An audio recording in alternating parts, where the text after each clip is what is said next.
Well, good morning, ladies and gentlemen. Oh, he's even stood up. Thank you, Jill. Thank you to your leadership as well. What an absolute pleasure it is to stand before any group, but to do it 2 times in a row is even equally special for me. For those folks who have not had the opportunity to hear me share, I look forward to sharing with you. For those who have come back, thanks. My guess is that you're going to pick up a few new things, and importantly, also having been immersed in the approach that I shared last year, you'll have a year of programming now under your belt to be able to listen to the message in a really different way. And so I really look forward to speaking to both of those 2 groups here today. I do have the pleasure of traveling the world. In fact, I think I'm on my 5th country in this 6-week international tour. America, China, Japan, Hong Kong, there was something else I'm missing in there, Canada and Singapore. And this is what I refer to as when the Northern Hemisphere wakes up. It's that time of year, school goes back, guides go back, corporations get started to get ready for the year. But of course our year started earlier. In the Southern Hemisphere, of course, school goes back, girls go back, boys go back at the start of the year around February. So this is a particularly busy time. And I know when I stand in front of a group, any time when I've been the participant, I hear about the keynote coming. It fills you with dread. It's like, oh, no, here comes the keynote. And then you look at the program and you realise it goes for 3 hours. Whoosh.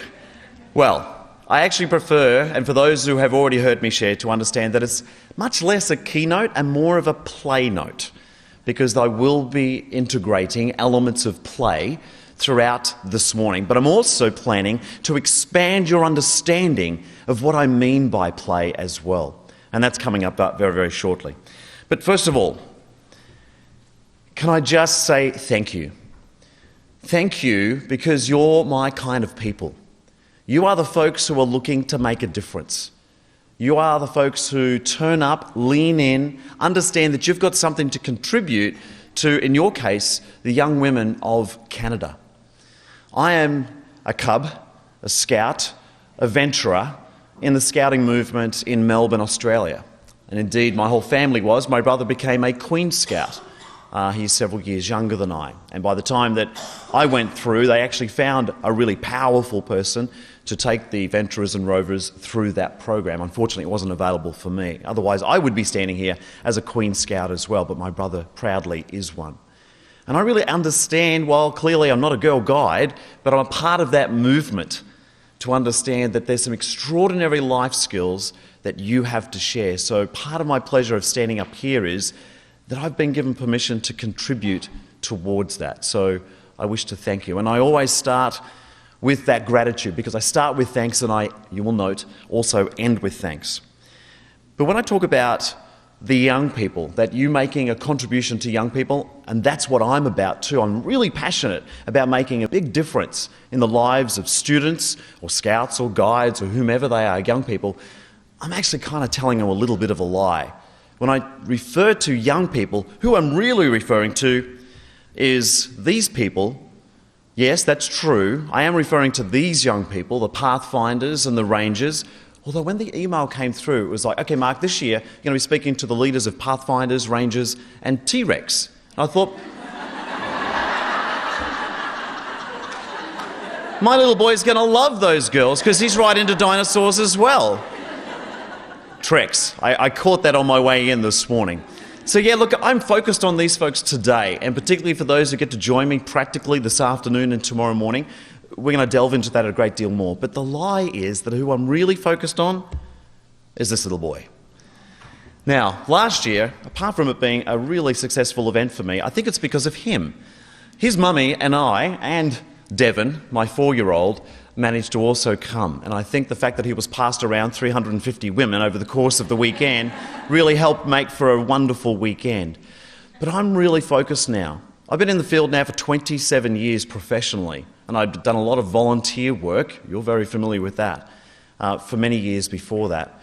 But now that I'm a father, suddenly things changed. We've started looking at schools. In fact, we moved home to move into a part of Melbourne that was going to give us a lot more choices for schools, because I do a lot of stuff. In fact, 50% of my clients are with schools. And I'm going to be really hard to convince and please that a school is good enough for Devon.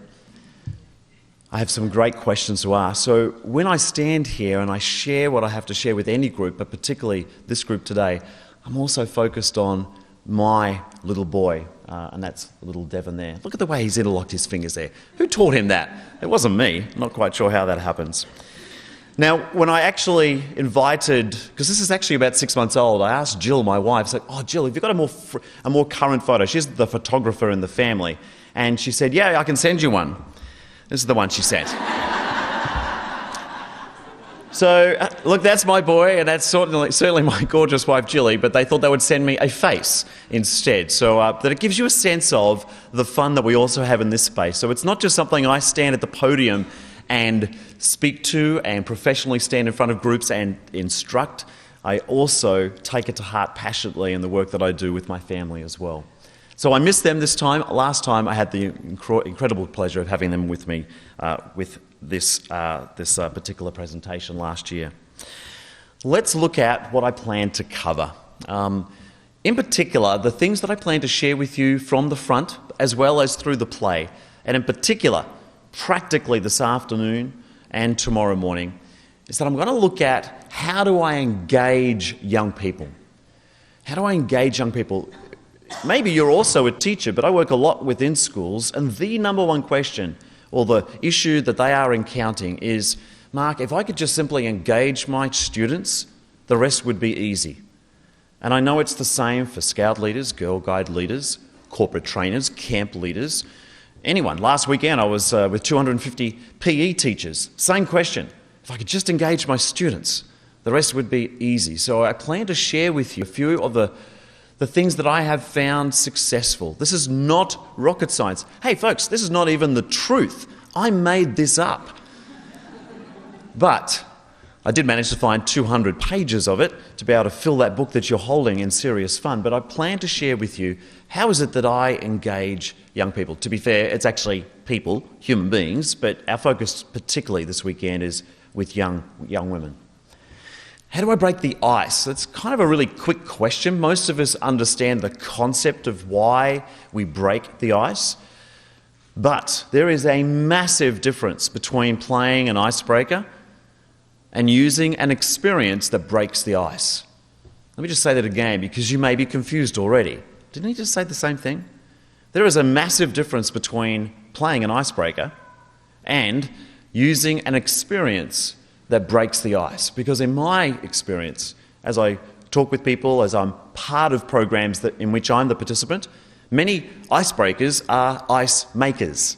They actually don't work. And I'm going to share with you what I have discovered that helps me break the ice. I'm jumping ahead a little, but I'm going to talk more about your charter. What are you trying to get done within your Pathfinders and your Rangers and your T-Rex? What are you trying to get done in your programs? And it talks a lot about a lot of new stuff, developing this, growing that.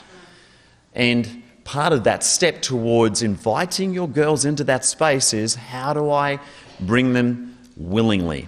How do I break that ice? I want to share that with you. And practically, we'll do that here this morning, but also in our sessions this afternoon and tomorrow morning. And really, this is kind of like answering the question, to be honest. But the guts of what I plan to share with you, the guts of the 208 pages in the book that you've received as part of your delegate packs, is how do I create remarkably fun programs that make a difference? And I add that last part really powerfully because that's why you do what you do within Girl Guides here in Canada, is that you're looking to make a difference. If it was just about making money, well, you wouldn't be sitting here. If it was just about having fun, perhaps that's not enough.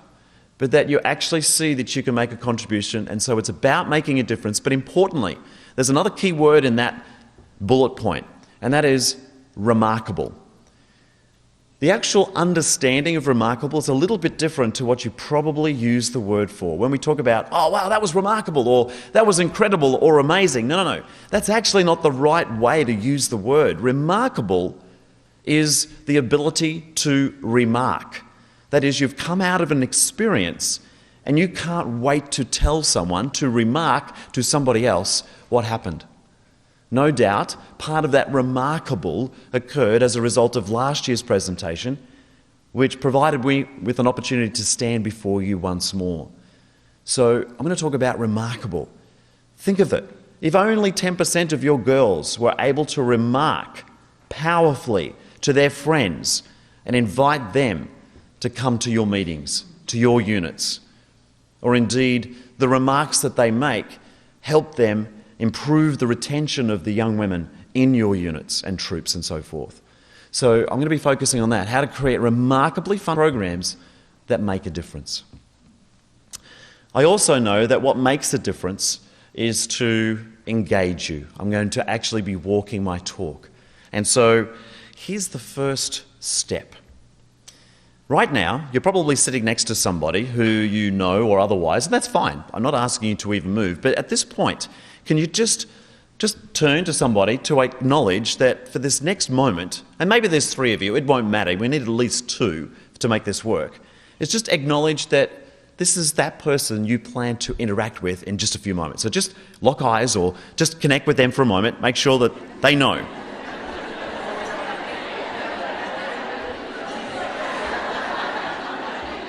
All right.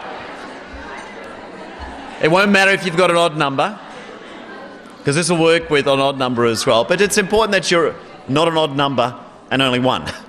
A prime number won't work. So here's your first task, and it's going to start off very simply. Hopefully, most of you had breakfast this morning. If not, lunch is only a few hours away. And in your right hand, I would like you, because I don't know about you, but I missed the silver tray service this morning. Apparently people came around and actually served you at your table. That didn't happen to me. Anyone happen? No, I didn't think so. I'd like you, on your right hand, it's important that it's your right hand, place a silver tray. And now just imagine, because clearly it's not there, it's not quite lunch yet, but imagine on your silver tray you can see the most delicious lunch that will be served this afternoon after our keynote. I'm salivating. I'm starting to see vegetable lasagna. I'm very, very excited by this. So just quickly share with the person next to you what it is that's on your tray, your silver tray. Quickly share with them.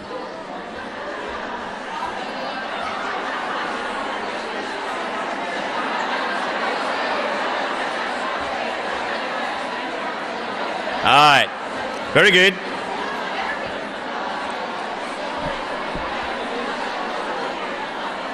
Terrific. Now with your right hand nice and flat. I don't know about you, but when I see food that I'd like to taste, but it's not quite ready yet, like it's like the cake that has that just extraordinarily sweet icing, and you reckon no one's watching, and you just like taste a little bit of it. I would like you to use your left hand now and the pointer finger and place it into the tray of your partner. You won't burn yourself. It's only lukewarm. Okay. I could be talking Mandarin at this point, and you're probably working out what's about to happen. When I say the word go, or caché, which is how you say go in Mandarin, but if I said go, that's a great way of actually starting a game. Your object is to try and catch the finger of the person pinching your food, at the same time avoid being caught. Are you ready? All right. Go!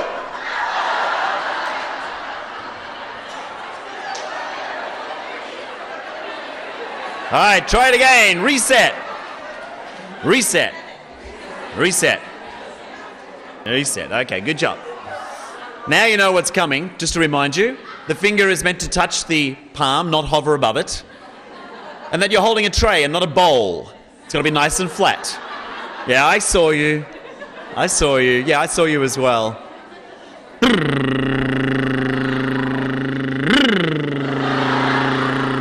Go!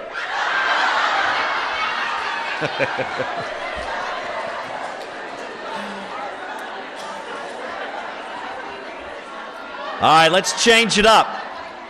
Right hand's getting a little bit tired. Left hand tray, thank you very much. Left hand now is holding that tray. The right hand obviously is the one doing the pointing. Connect with your partner.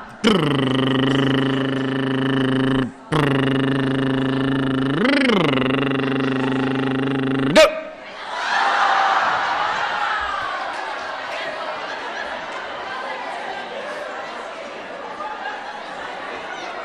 Good. Same, but different. It's more than likely you've been sharing the food and the morsels left on your tray with someone that you know.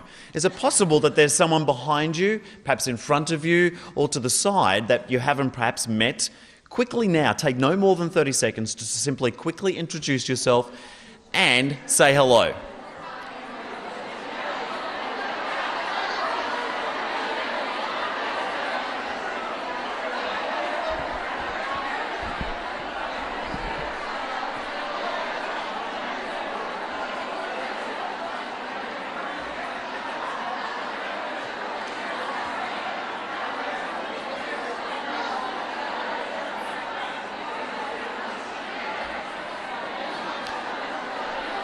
Okay. Stick with that person. Right hand holding the tray.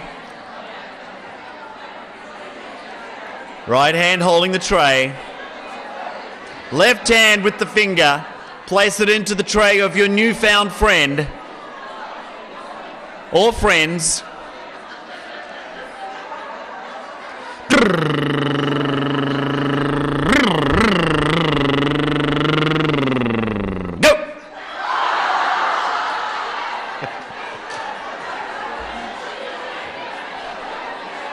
All right, good. Now, let's share the love around. If it's possible, and it's up to you, you may find 2 or 3 or more people around. You can do it around the whole circle of your table. Find a bigger circle in which you can all connect. Right hand flat, left hand pointing. Right hand flat, left hand pointing.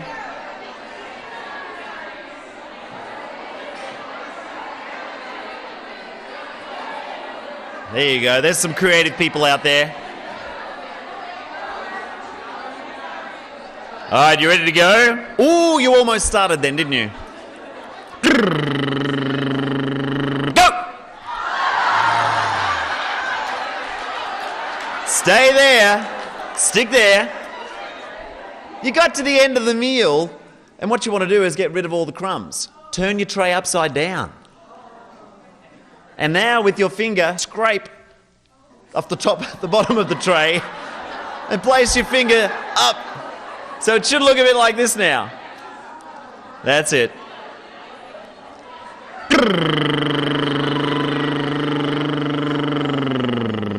Go!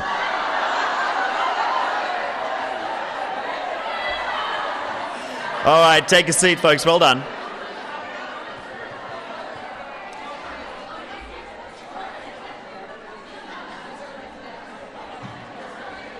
Good job.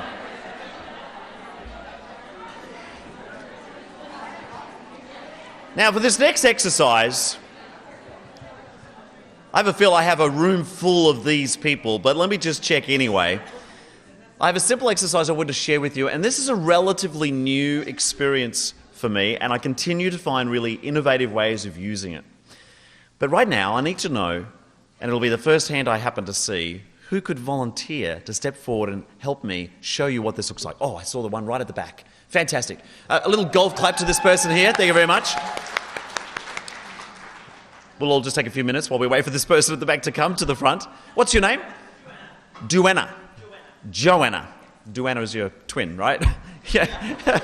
Joanna, now I'll do my best to still stay on mic. If you don't mind standing up on stage with me. So, oh, you're very tall. Yes. That's why I was down here. No, that's fine. I couldn't tell how tall you were from all the way back there. That's awesome. So, Joanna, look, I've put you on the spot, and to be fair, I'm pretty sure you're confident with this, but can you count to 3? 1, 2, 3. That's it. That's exactly right. Thank you very much. You can go back to your seat. No, that's it. That's not it.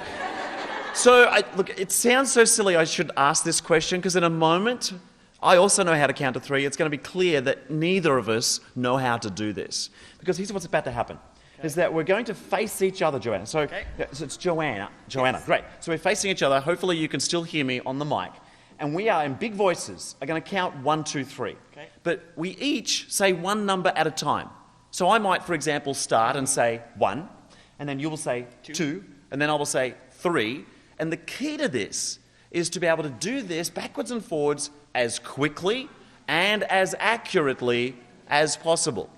All right? So it's going to sound a bit like this, although it'll be 2 of us go 1, 2, 3, 1, 2, 3, 1, 2, 3.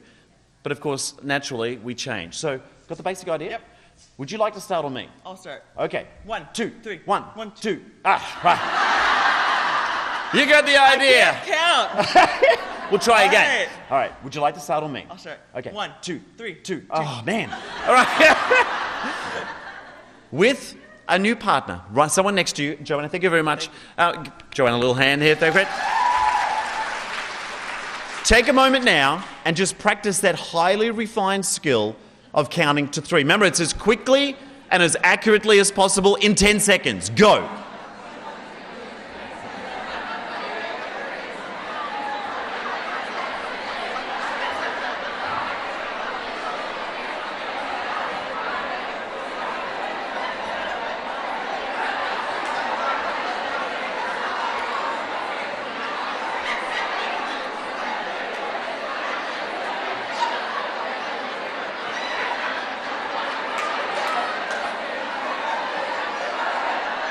Okay, very good, very good. Now, well played. You're thinking, okay, I got that. Now, as you're aware, I write books for a living. In fact, my first 3 books were activity books. And I know that if I had read that activity, just simply count 1, 2, 3 with your partner, you'd honestly turn the page looking for a more interesting activity. Already you've noticed that there's something going on, but this is just level 1. We have several levels ahead of us. Joanna, I should have given you lots of notice, but do you mind coming back? Because I want to be able to take someone with a lot of experience to move on to the next step. You might note, and in a moment, perhaps returning to your same partner, if you happen to have been seated, you may find it's going to be more useful to stand. It's completely up to you. So, Joanna, all right, so you want to stand there? That's fine. This will work just as well. Actually, maybe it will work better here. Same way? That's great. Perfect. Okay. So it's still the same. 1, 2, 3. But now we're going to substitute saying 1 with a clap above your head. Now, just note that it's a clap above your head, not off to the side or in front of you or under your leg. It's got to be above your head, and your hands always start off to your side. So doing this and being ready, that's cheating. All right? So now it's going to sound like this. Clap 2, 3, clap 2, 3. You don't no longer say number 1. You now replace the 1 with a clap. Again, as accurately. Aren't you glad you volunteered now? Yeah. As accurately and as quickly as possible. Let's just see what that looks like. So again, Joanna, would you like to start or me? I'll start. Okay. 2, 3, 2, 3, 2. 3, 2. Go! All right. You got the idea. Give it a go, folks. You may wish to stand. Thank you, Joanna.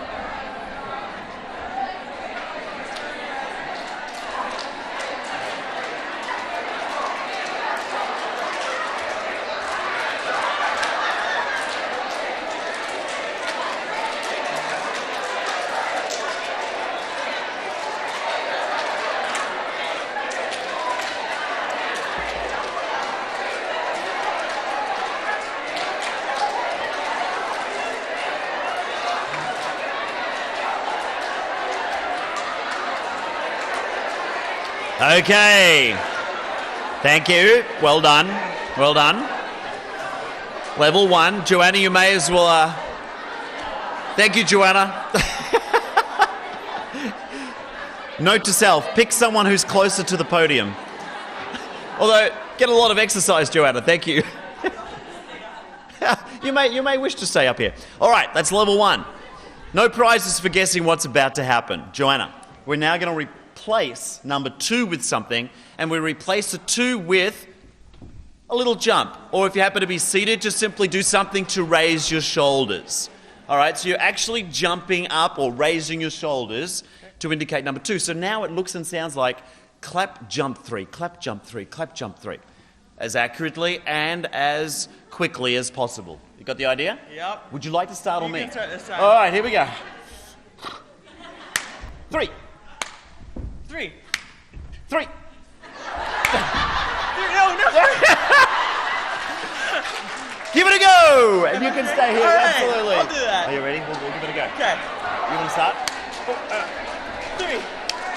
3. 3. No. It's really hard. Okay. Go ahead. 3. Oh, gee. Awesome. One more time. Okay. 3. 3. 3.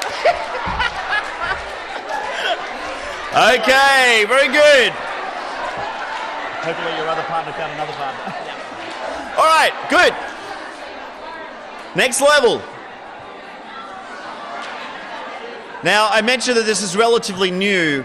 Let me also now share with you. I learned this from a Chinese educator on a program. I was running a series of 3-day programs with a group of teachers in Beijing, and I was there for about 5 weeks.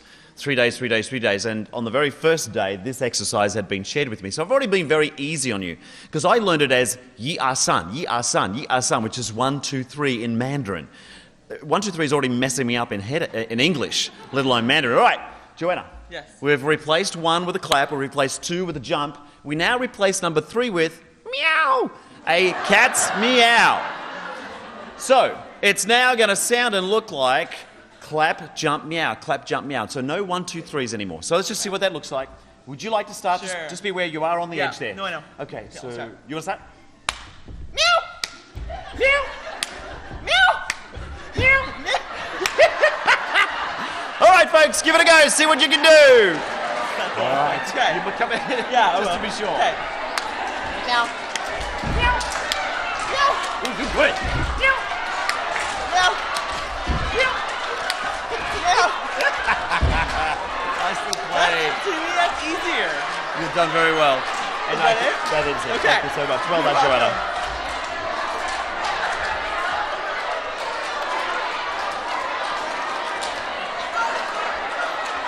Okay, good. Now, remain standing because it's same, but with someone new. So if there's someone close to you that you've not worked with, find someone new to play with. Someone new.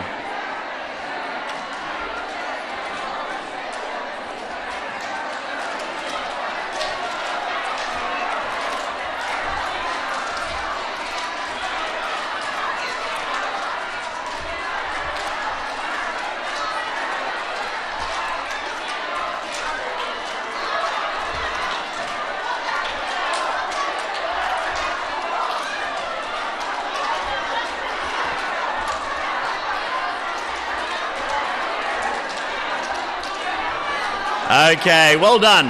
Thank you. You may take a seat. Have a little rest. 1, 2, 3.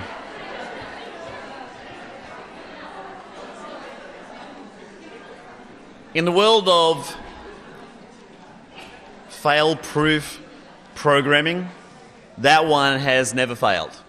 I think I probably used it in every single presentation or training I have had since I first learned it from my friend, his name was Sunny, a Chinese educator in Beijing some years ago. For those who are going to join me practically this afternoon and tomorrow, I'm going to add some more to that I've learned since first learning it, that really adds some more value to it as well. One more quick thing, and this is an interesting exercise that I have discovered really helps us understand how good of a grasp do we have on knowing our group.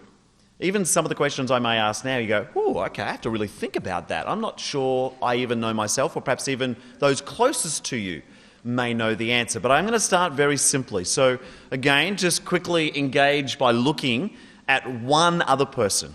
Just one other person, so they will be your partner. And it works best if they are close to you.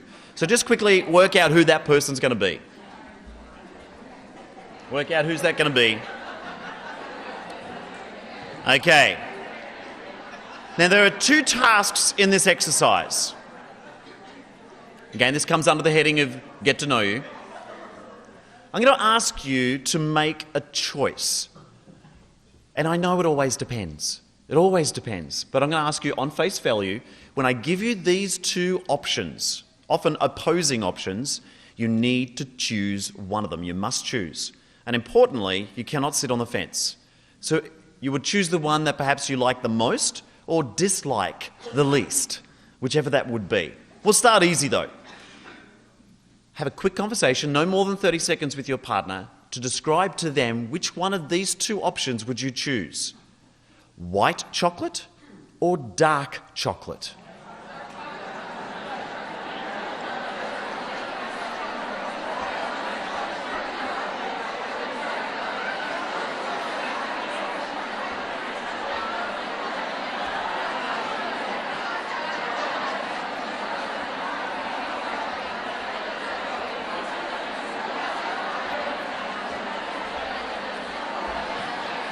Okay. Lock in your answer.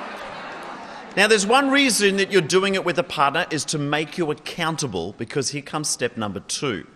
So already, if you've just shared with your partner, try to remind yourself what they just said. Which one of those two did they elect? Because it's important what happens next. Now, when you look at this room, I don't know, was there 200, 250 people sitting in this room? You don't know them perhaps very well, but you may have a sense of the same question. Do you think this room, the majority would have chosen white chocolate, or is it dark chocolate? Now, you can't talk to one another. You can't do a quick hands around. We're about to find that out. But if you had to guess and predict this room, because in a moment I'm going to ask you to stand according to your choice, and then we'll quickly discover which is the majority. If you had to guess and predict in advance, share with your partner now, do you think more people are dark chocolate or more people are white chocolate? Share that with your partner.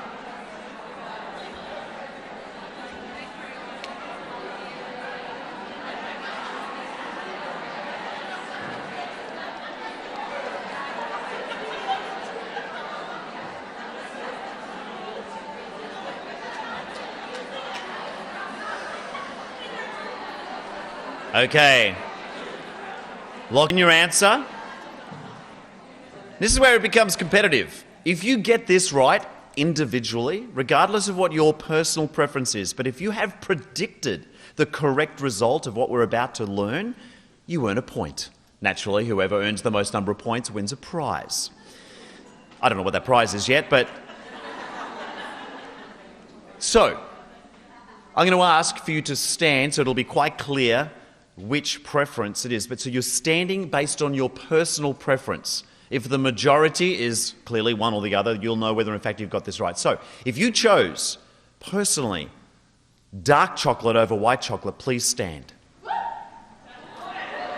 Ooh. Now I'm going to take a guess here. That looks like the majority. Would that be fair to say? All right. Just out of interest, you may need to take a seat. Let's just find out from the white chocolate people. White chocolate, please stand. Oh yeah. Dark chocolate has it. All right, you may now take a seat. Thank you. If you predicted, regardless of your personal choice, but if you predicted that you knew this group well enough, oh yeah, their majority would go dark chocolate, you just earned yourself your first point. Well done. All right. I know. I can tell who all the competitive ones are. You just made a mark on your paper. I know you. I've seen you before. All right, next question. You got the idea now. It's just a different scenario. Two choices, often opposing. Can't sit on the fence. Which one? Must choose. Board games, that is B-O-A-R-D, board games, or video games. Board games or video games. Board games or video games.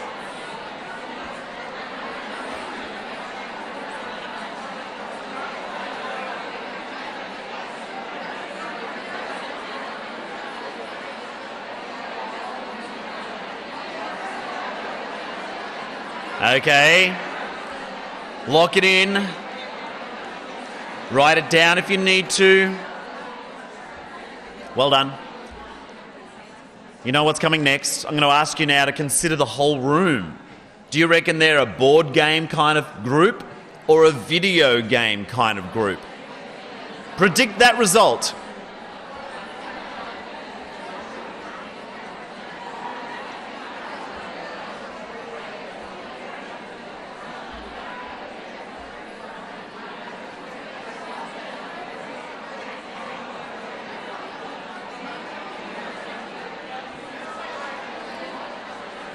Lock in your preference now with your partner and make them aware what your prediction is. Again, this is where you earn the point.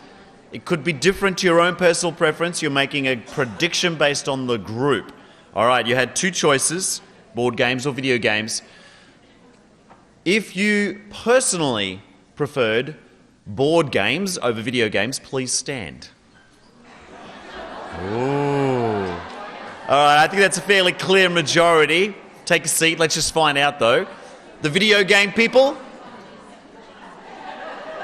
All right. Fantastic. All right, if you predicted the board games being the majority preference, you just earned yourself another point. One more. Most you could have so far are 2 points, by the way. Just check your partner. Next choice, must choose. No sitting on the fence. Would you choose to be invisible or have superhuman strength? If you had a choice between those two things, would you choose to be invisible or have superhuman strength?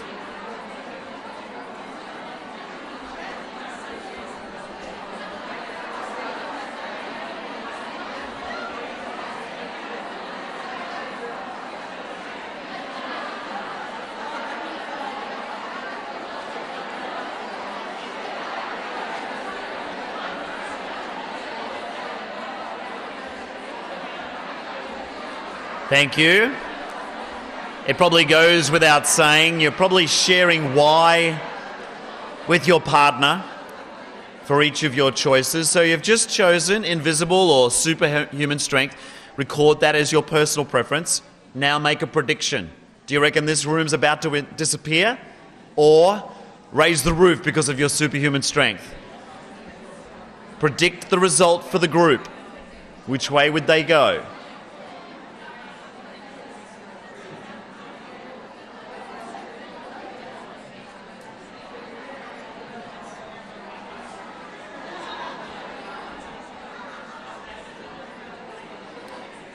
Okay. All right, wrap your conversation. For your third point, let's find out. Remember, you're going to stand based on your personal preference, and then we'll discover the majority. If you believe, if your personal preference was to be invisible, please stand. Oh, please, I don't want to have to count you. All right, please take a seat. Let's find out. Superhuman strength was your personal preference. Oh, man. Anyone willing to hazard a guess which was the majority? Invisible? Yeah, that was my guess as well. So congratulations to those who predicted the invisible result. Third point. Invisible have it. We're going to run back into the presentation, but let me just ask you two more quick questions. But now it's a this or that. These are now a this or that experience where, honestly, there's a plus and a minus for each choice. You, on the balance, need to decide which one would you go for. For example, these are the choices. Can't sit on the fence. It's either this or that. It either is be rich in a job you hate or be poor in a job you love. Rich in a job you hate, poor in a job you love. Which one, personally, would you choose? This or that?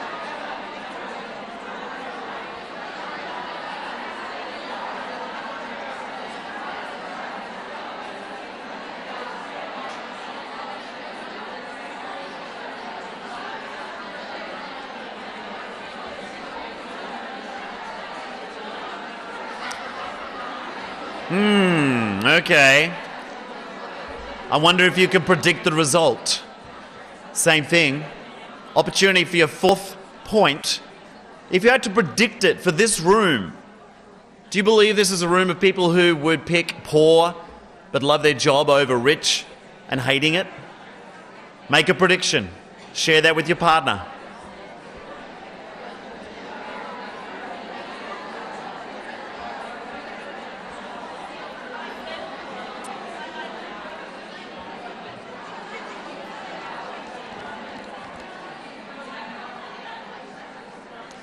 Okay, let's find out. Remember, you're going to stand based on your personal preference, and then we'll discover the majority. Again, you get a point if you've predicted this correctly, so please stand if you chose personally to be poor but in a job you loved. Incidentally, there is no value judgment here. It is purely a preference. I have a feeling this is the majority. You may now take a seat, ladies. Thank you. All right, so that's clear. You got that one. So if you picked that, the result, you've just got another point. Final question before we move on. Final question. This or that. No sitting on the fence. You get to choose one or the other. Would you prefer, personally, to have a complete understanding of just one subject, or have a little bit of understanding, a general understanding of everything? Would you rather have a little bit of information about everything or a complete understanding of one subject? Personally.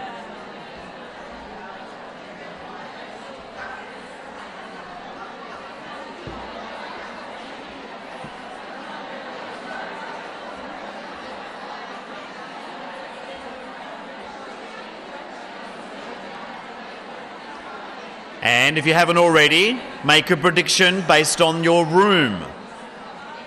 What do you reckon about this group? Are they a group of generalists or experts?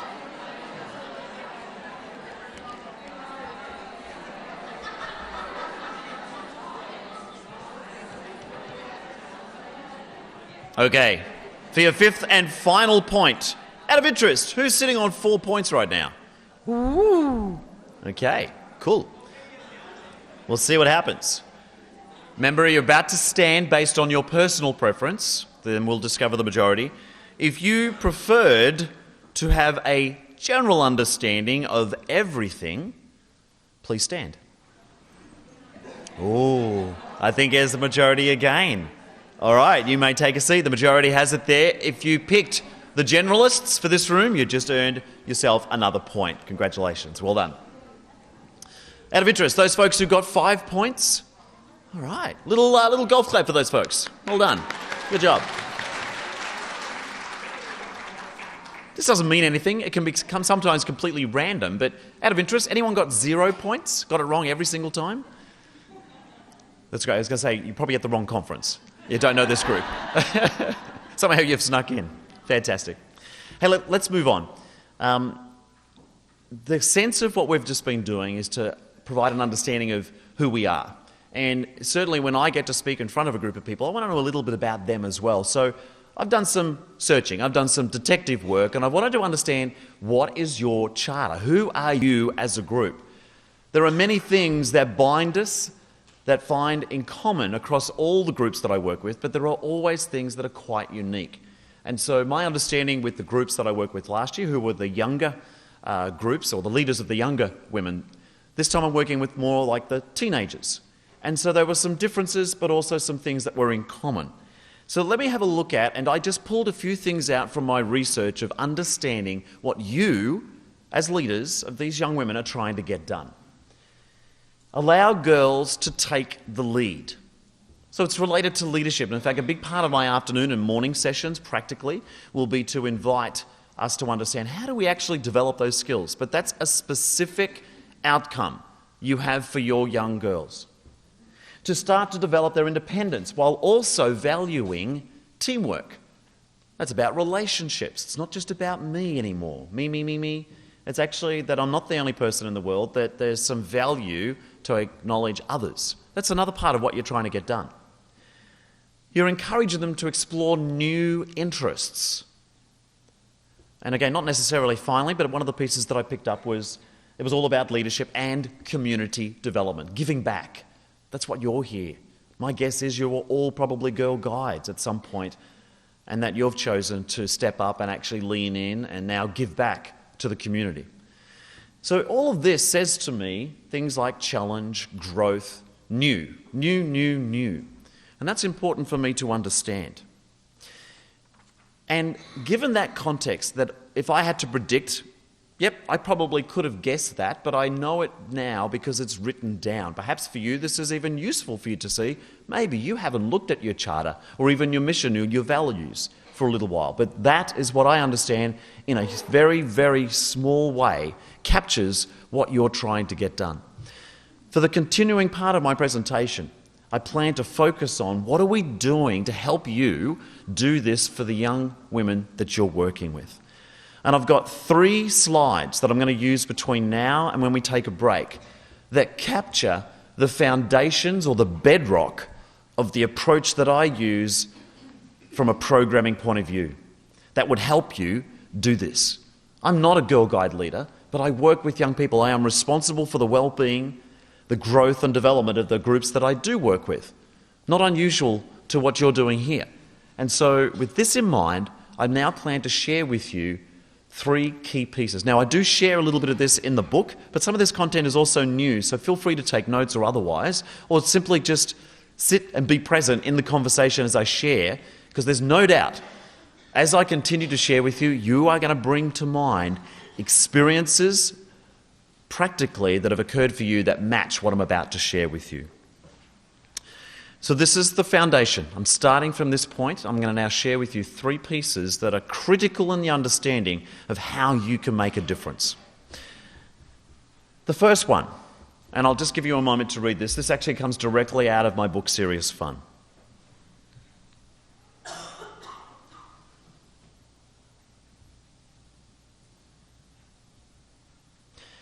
So I make note in the red, hopefully that's coming up in the slides, that it clearly shows those programs, and I don't care what the curriculum is. I work with such a diverse group of people, whether it's staff training in a corporation, it's a group of students in a classroom, there are campers in a campsite maybe, it's young women in a Girl Guides meeting. But the research shows very clearly that those that intentionally develop healthy and trusting relationships are far more successful on no matter what the criteria that you choose to judge. And what that says is that by simply throwing a group of girls together, inviting them to experience a series of experiences, or even just simply following instructions is not enough to develop trusting and healthy relationships. There has to be some form of intention. And the distinction between those programs that are just kicking goals, are just working really well, are those that intentionally think about how they're going to build the relationships of their participants, in your case girls, so that that is a solid foundation for the rest of their program. Last week in Hong Kong, standing in front of 250 PE teachers from international schools from all over the world. They're all, like, I call them jocks. Like, they're all into, rah, let's run, that's how fast can we do it. I don't try to stand too close to them. They always look a lot fitter and taller and all the other bits. But for them, it was all about the physical education. For them, what really landed with a thud was the importance of actually developing the relationships of their students so that their content, in their case, PE, could be taught more successfully. So of the 3 things that I will share with you, the first one is this, fact. This is a fact, that those programs that intentionally, not just haphazard, not just, oh, it just did happen, by simply throwing a group together, that they intentionally look to develop those relationships is the platform for greater participation, stronger relationships, and so on. That's the first one. Second one, this is probably the most powerful to me. This is the bit that really pushed me over the edge to go, you know what? I've got something to write again. It had been a long period of time between books. My last book was 2008. Serious Fun came out in 2014. And this, when I came across this, made sense. If you've ever met resistance in your program, I guarantee you it is because you've lost sight of this understanding, and that is, it is impossible. It is humanly impossible to change how someone thinks and what they do, think behaviours, without first changing how they feel. Without first changing how they feel. A lot of the programming that I went through, even in some of my scouting, but particularly at school, was bereft of this understanding. It was about simply following instructions. And there was an expectation that as a result, if you do it often enough, and in a particular environment, that something would change. It would change your mindset, it would change my behaviours. And yet, more often than not, this didn't work for many people. And often it was because we lost sight of the feelings. Now, I put it in red because we're going to come back to this thread. It is critical to understand what's happening in the group in terms of what they're feeling. It is happening right now. There's a big reason why I've invited you to interact, to laugh, to share, because that changes how you're feeling in this space. From the time we started, just after 9 o'clock this morning, your headspace is at a completely different position now to where it was half an hour ago. So I am also modelling that, even in my keynote, to understand that if I intend to change the way you think and change the way you do, behave, act, whatever you want to call it, I need to acknowledge, I first need to change how you feel. And the next one. Oh, doesn't look like there's anything there, but it actually is a prompt for the third piece. So the first piece is about intentionally building those relationships. The second one is to connect directly and to understand that you need to change how your group feels first before you have any hope of changing how they think or what they do. Can I invite you to find a blank sheet of paper? It could be inside my book if you wanted to, but find some paper where you can draw these 2 or indeed 3 concentric circles.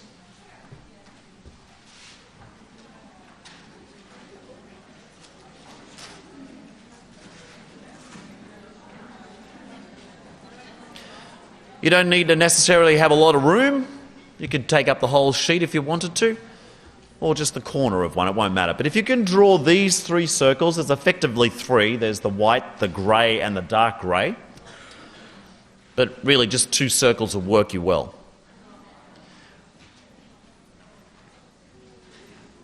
So I'm using this, but also to explain to you experientially, which is my preference for learning, to do this from the front, but also to invite you as well. There are 3 parts to this, and this makes up the third key element of the bedrock that I want you to understand. You're going to understand the concept of this, but I want to broaden your understanding and then connect it to your programs. But let's be sure that we're all on the same page first. Let's look at the middle circle first. I refer to this as the comfort zone. Or immediately you go, oh yeah, I've heard that before. I'd be surprised if you haven't. But to give it some context, and I go into a lot more detail in the book, this actually refers to a very powerful and very established theory of education. 120 years ago, a Russian theorist looked at the human being and understood that there were 3 primary areas in which we encounter experiences, and that only one of them was the most powerful for change. Call that education, call that learning, growth, development. But it wasn't this one. But this is called the comfort zone, and you'll have an immediate understanding of it, but let me broaden that concept. First of all, as a human being, as a species, we are comfort-seeking machines. Everything about our fibre is looking to seek comfort. When you came in this morning, perhaps at breakfast or when you came to sit down for this keynote, it was in operation. You looked for comfort. You didn't look for the person that was someone you didn't know, perhaps. You looked for someone that you did know. Nothing wrong with that, but the comfort zone was in operation. When I invited you to find a partner, you found someone that you were like or did like. Again, an extension of your comfort zone to have that conversation. You wouldn't have gone too far outside your comfort zone when you chose your partner. Again, this is not a wrong or a right. This is just how we work as human beings. This is how we are wired. The comfort zone actually means, though, you can be successful without any form of leadership, tuition, or guidance. You have everything in order to be successful. So when you walked in the room, you had everything you needed to be successful, to find comfort, because you knew 16 people in the room. It was just a matter of finding them so that you could sit with them. I have a very strong command of the English language. Relatively speaking, I sit right in the middle of that zone because I write, I speak, and I have a strong command. But for all the work I've done in China, I've probably spent 4 months of my life in China in the last year and a half, I have no command of the Chinese, any of the Chinese languages. I needed a translator to help me. It sits outside my comfort zone because that is the distinction I make with the next one, is that the stretch zone is all of those things that with guidance, leadership, tuition, assistance, I can be successful. So if my objective is to communicate to these 350 Chinese educators last year, I can't do it on my own.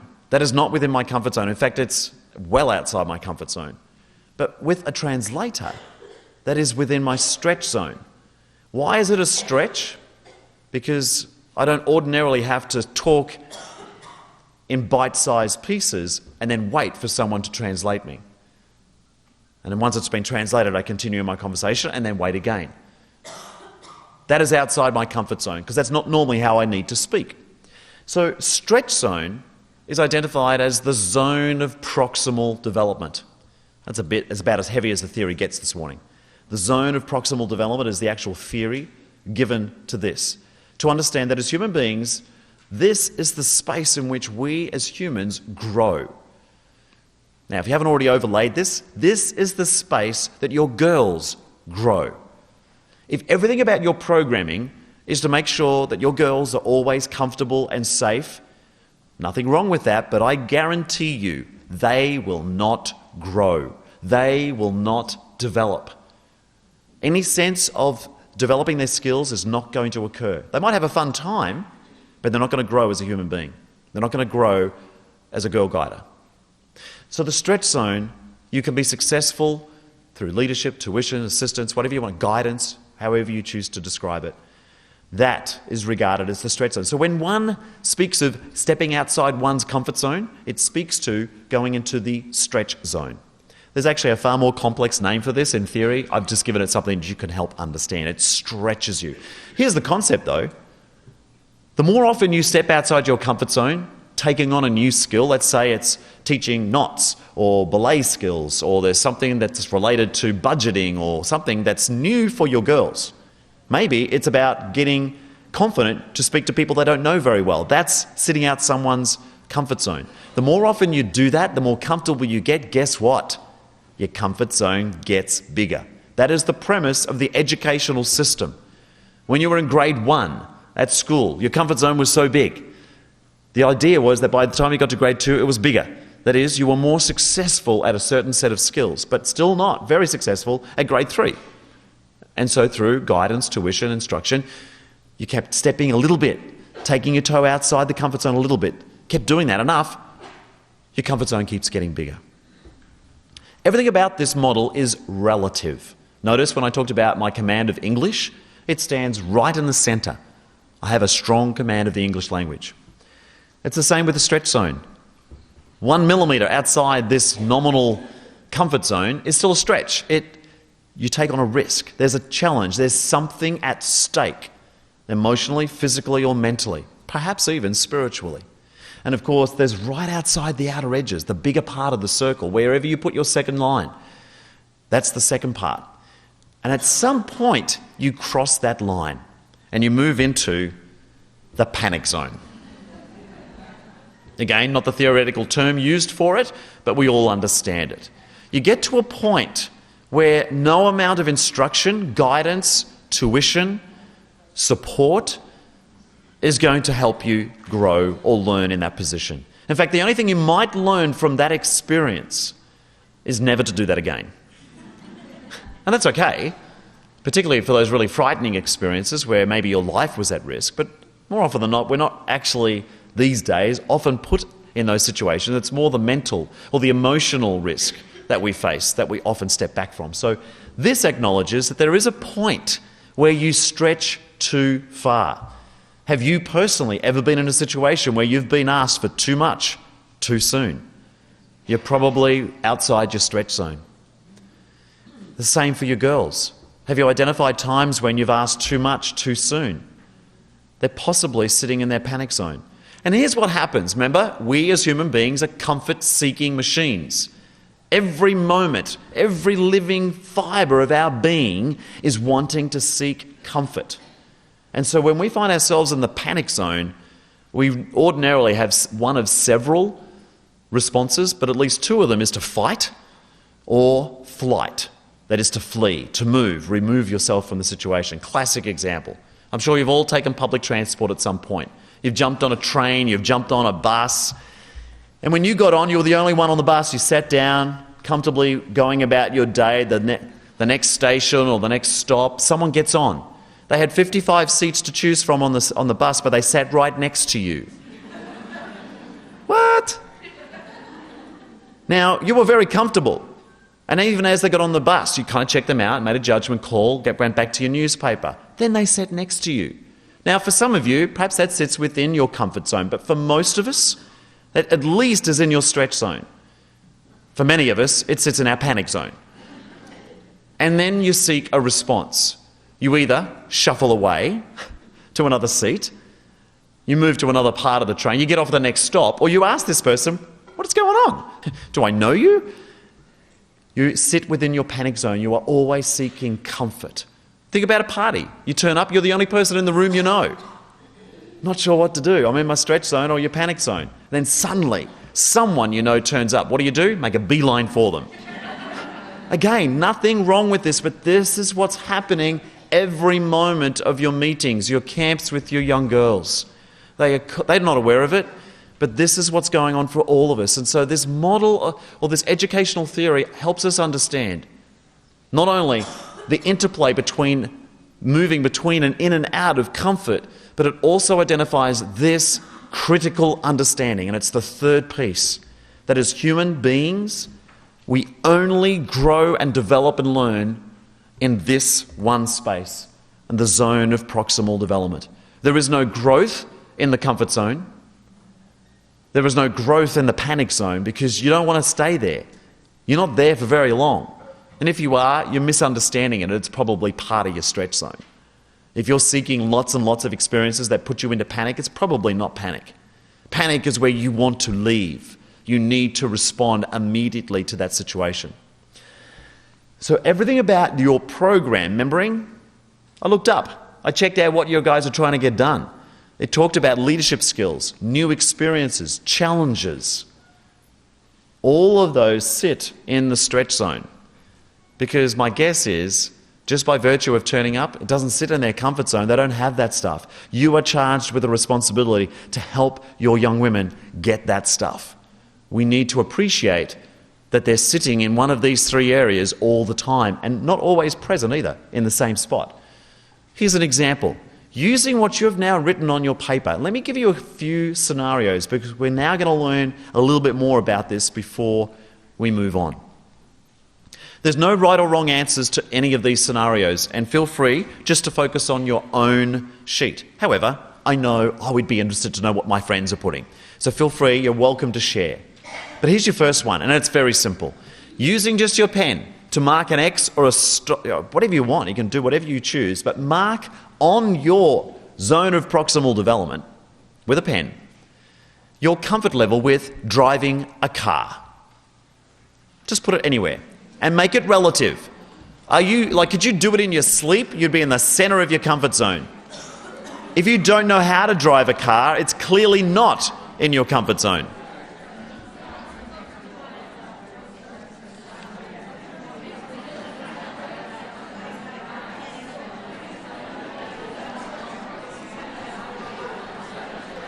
Okay, next scenario. I'll whip through these quickly.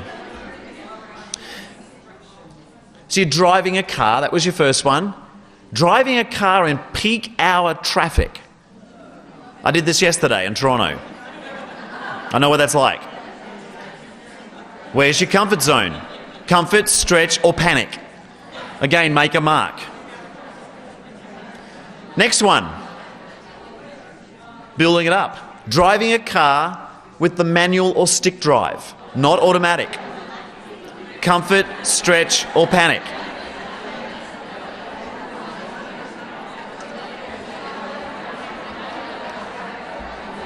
Good. Next one, completely different scenario. Swimming in a swimming pool. Swimming in a swimming pool. Comfort, stretch, or panic? Next mark. Swimming in the open ocean.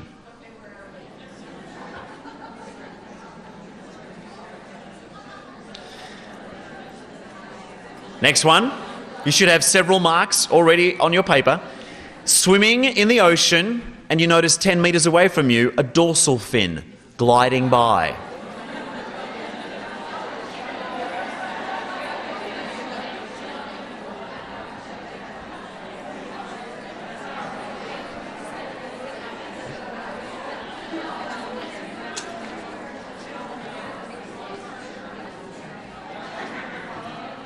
Okay, last couple.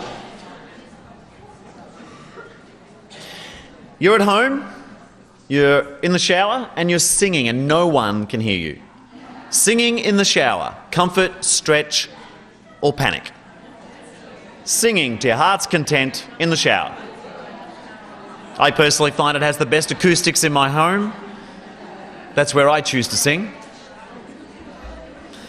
All right, next mark. Singing, but I'm going to invite you up here to the microphone and sing in front of your peers. Right now. Comfort, stretch, or panic? Feel free to do it off the page. Try not to mark the tablecloths.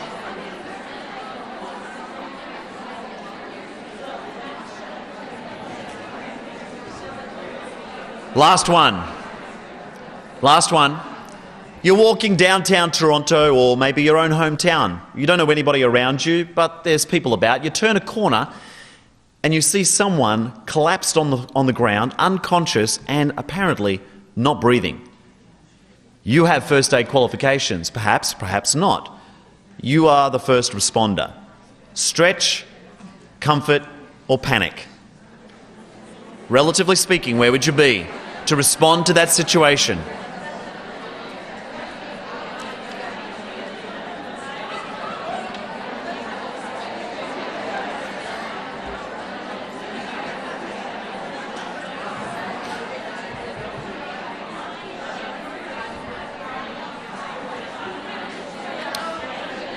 Okay. Judging from the little chitter-chatter as we've gone through, which is great, you would have noted not only you've got a lot of spots on your own sheet, but you would have noticed others as well. If you haven't, have a quick look now.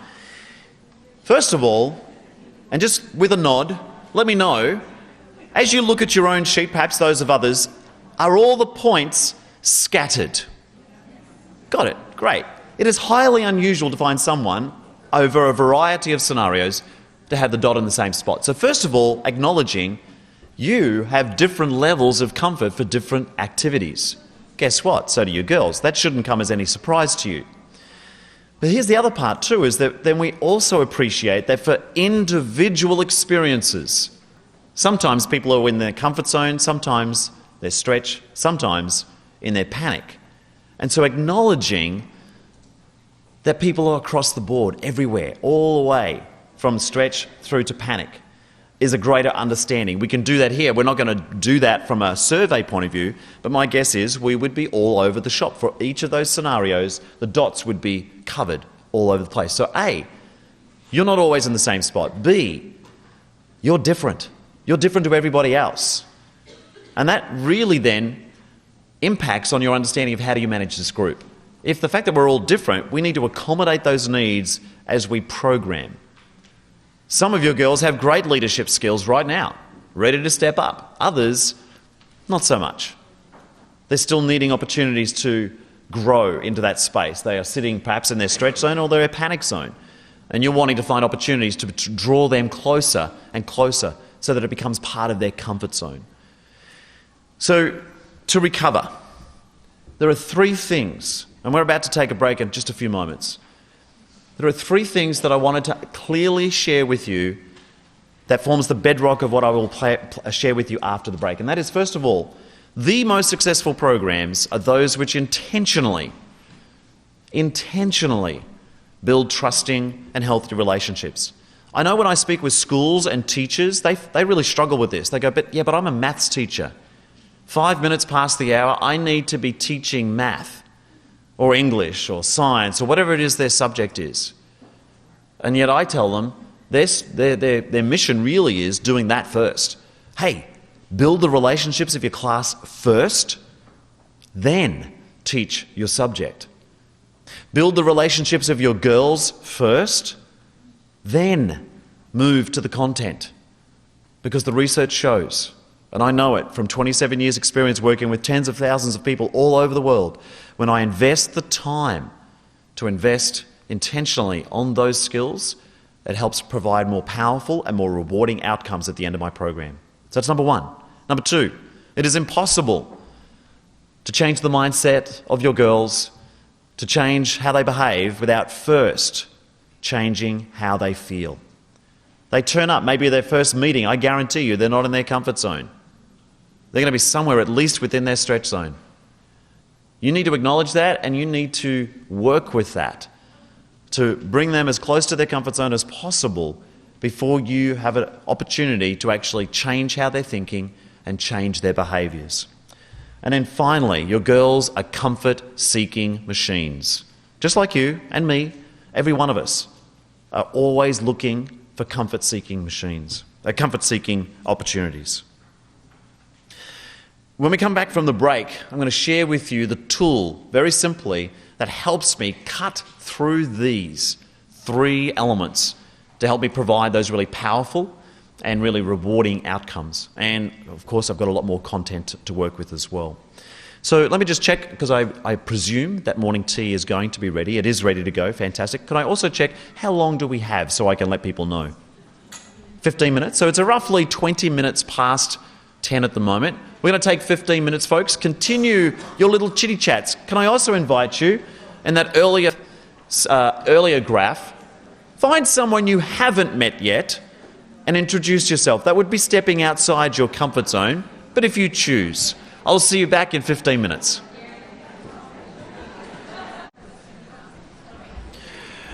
I think we were too busy playing in our first part of our play note. I didn't get as far as I had thought, but I still want to share with you an experience that I shared with the group that were with us last year. Selfishly, I actually plan to compare the results. This is not a competition, but I am interested to know a little bit more about you. So as you return to your seats, we will come back to this content in just a few moments, but as you were all chitty-chatting, only you will know if this actually happened, but did you step outside your comfort zone? Did you go up to somebody and maybe introduce yourself, maybe find out who they are? Doesn't matter if you didn't. It's something that you may have just chosen to do. But for now, I have a series of questions. It's like a survey, and it certainly features a high degree of fun. But extensive clinical research has discovered that through these next set of questions, we get a good grasp of who you are as a person. And so, again, if you've got a sheet of paper, feel free to use the same sheet that you used with your circles, or the other side of it, it doesn't matter. You just need to be able to record your answers to a few questions. You'll need to write it down because you will forget what you have responded to. So don't take too much seriousness to it. Remember, it's taking fun seriously. But here's your first question. And as you answer the question, often the first thing or things that come to mind will be what I invite you to write down. It's up to you. Don't spend too long, because I'm going to move on through the questions fairly quickly. But record your answer or responses to each of these questions, but don't spend too long thinking about it. The first one is, I want you to write down the name of your favourite animal. Write down the name of your favourite animal.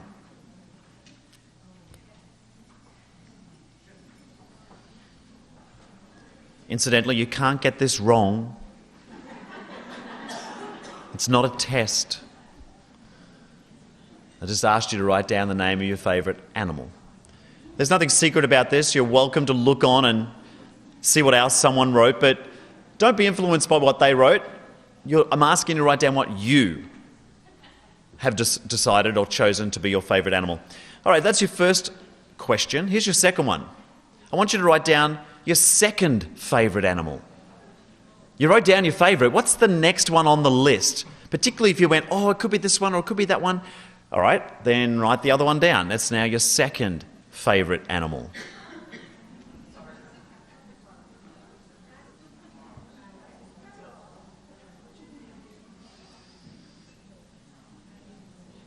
So record your response to your second question, your second favourite animal. Third question, if you need to, you can even mark it as third. What's your third favourite animal? Don't worry, it doesn't go any further past that. This will be the last. So your third favourite animal. This is perfect for all those that had a huge list and you wondered which one you would pick. Well, you had an opportunity to write 3 of them down. You had your favourite animal, your second favourite, and now your third favourite animal.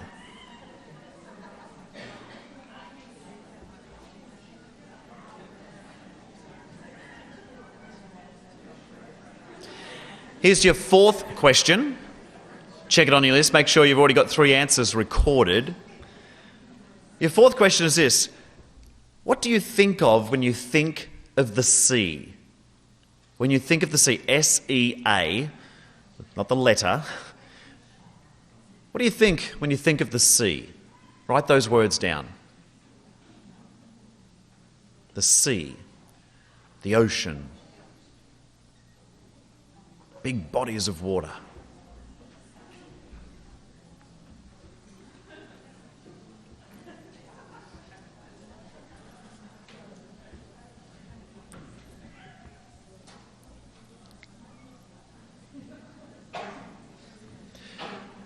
Second last question, suggesting there's going to be still 2 more to go. This is your second last one. Similarly though, but what do you think of when you think of a forest? A forest. Again, write down words or phrases that describe your view. What do you think of the forest? Extensive empirical research has gone into these questions. We'll be interested to see the results, as I particularly compare them to last year. We have one final question to go. Make your final notes on your thoughts on forest. And the last one is, what do you think of coffee? Write those words down. What do you think of coffee? Write those words down. What do you think of coffee?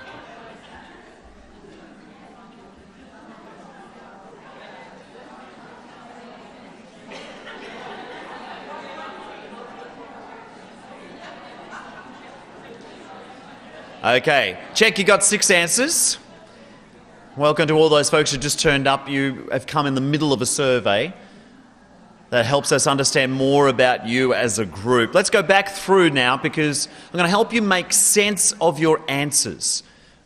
Again, there's been empirical research that has helped us understand that your responses to these 6 questions actually mean certain things. The first one was your favourite animal. It was the first question. You wrote that down. What were some examples of favourite animals? Just call them out. Cat. Giraffe. Great. They're all correct answers. You got that right.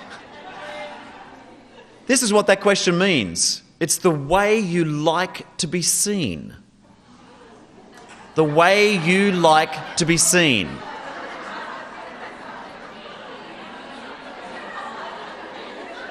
So if you said giraffe, Maybe you've got a very long neck. I don't know. If you said cat, maybe you like to purr. It's the way you like to be seen. Your second favourite animal, the research shows that this is the way you are seen.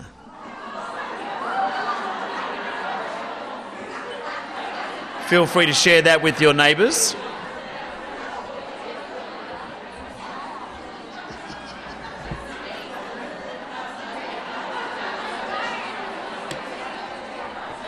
Okay, and then the third question was your third favourite animal. Again, just give me a couple of examples of what you wrote for your cow, elephant, yep.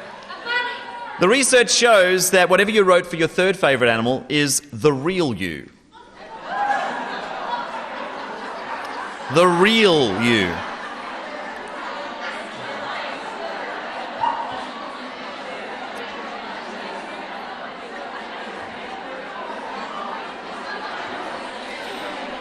Fourth question invited you to look at what you think of the sea.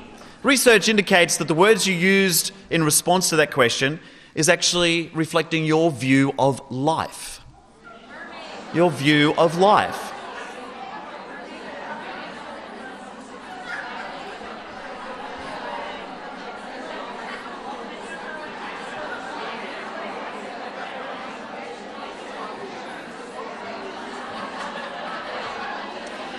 All right, fifth question. What do you think of the forest? Again, research shows that how you answered that question will reflect your view of death.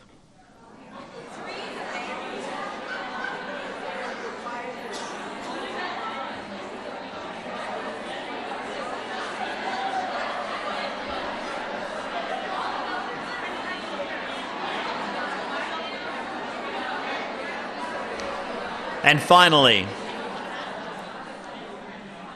the sixth question, I asked you what you think of coffee. What were some examples of responses to that? Gun, dark, sweet. Oh, there's a lot there. Oh, rich. Okay. It's a necessity. Okay, got it.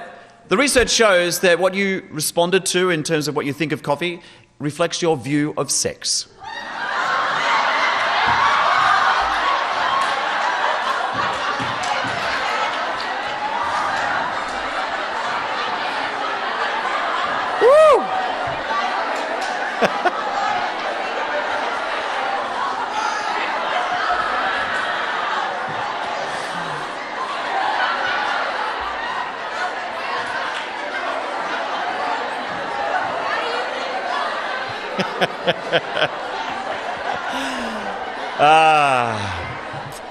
I'm aware that we have a group of young guides over here on my left-hand side.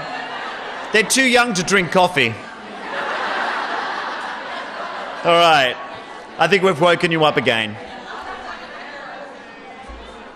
Last year's group, the Sparks leaders, same response, same view of sex, same thoughts towards coffee as well.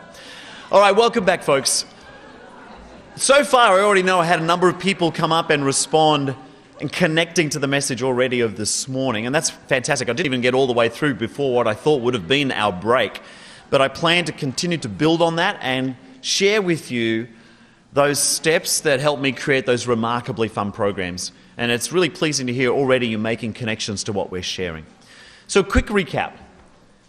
I wanted to share with you 3 key elements that form the bedrock or the foundation of my understanding of what helps create powerful and rewarding programs, regardless of content. Clearly, we are here to talk in terms of your young girls and the women, but regardless of content, we understand that the most successful programs intentionally build trusting and healthy relationships. So the question there, already by inference, is what are you doing to actually make that happen? Or do you just expect it to occur by virtue of the experiences and the instructions that you give? The second part is to understand that it's impossible to change how someone thinks or what they do without first changing how they feel. And then finally, related to feeling, is that we are comfort-seeking machines. All of us. That is just baked into our DNA. That's how we as a species have managed to survive for so long and didn't get eaten by the saber-toothed tiger back in primitive days, is because we sought comfort. And yet we know, as we shared with that model, that if that's all you ever do with your groups, with any group, you might have a fun time, but they will not grow.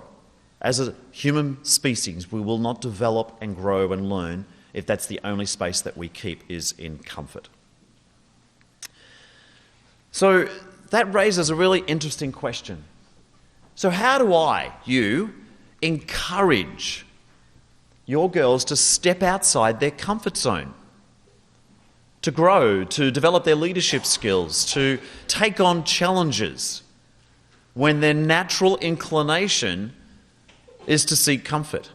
If you look at the circles that you had drawn on earlier, if you want to view that as your girls, their natural inclination is to stay in that inner circle.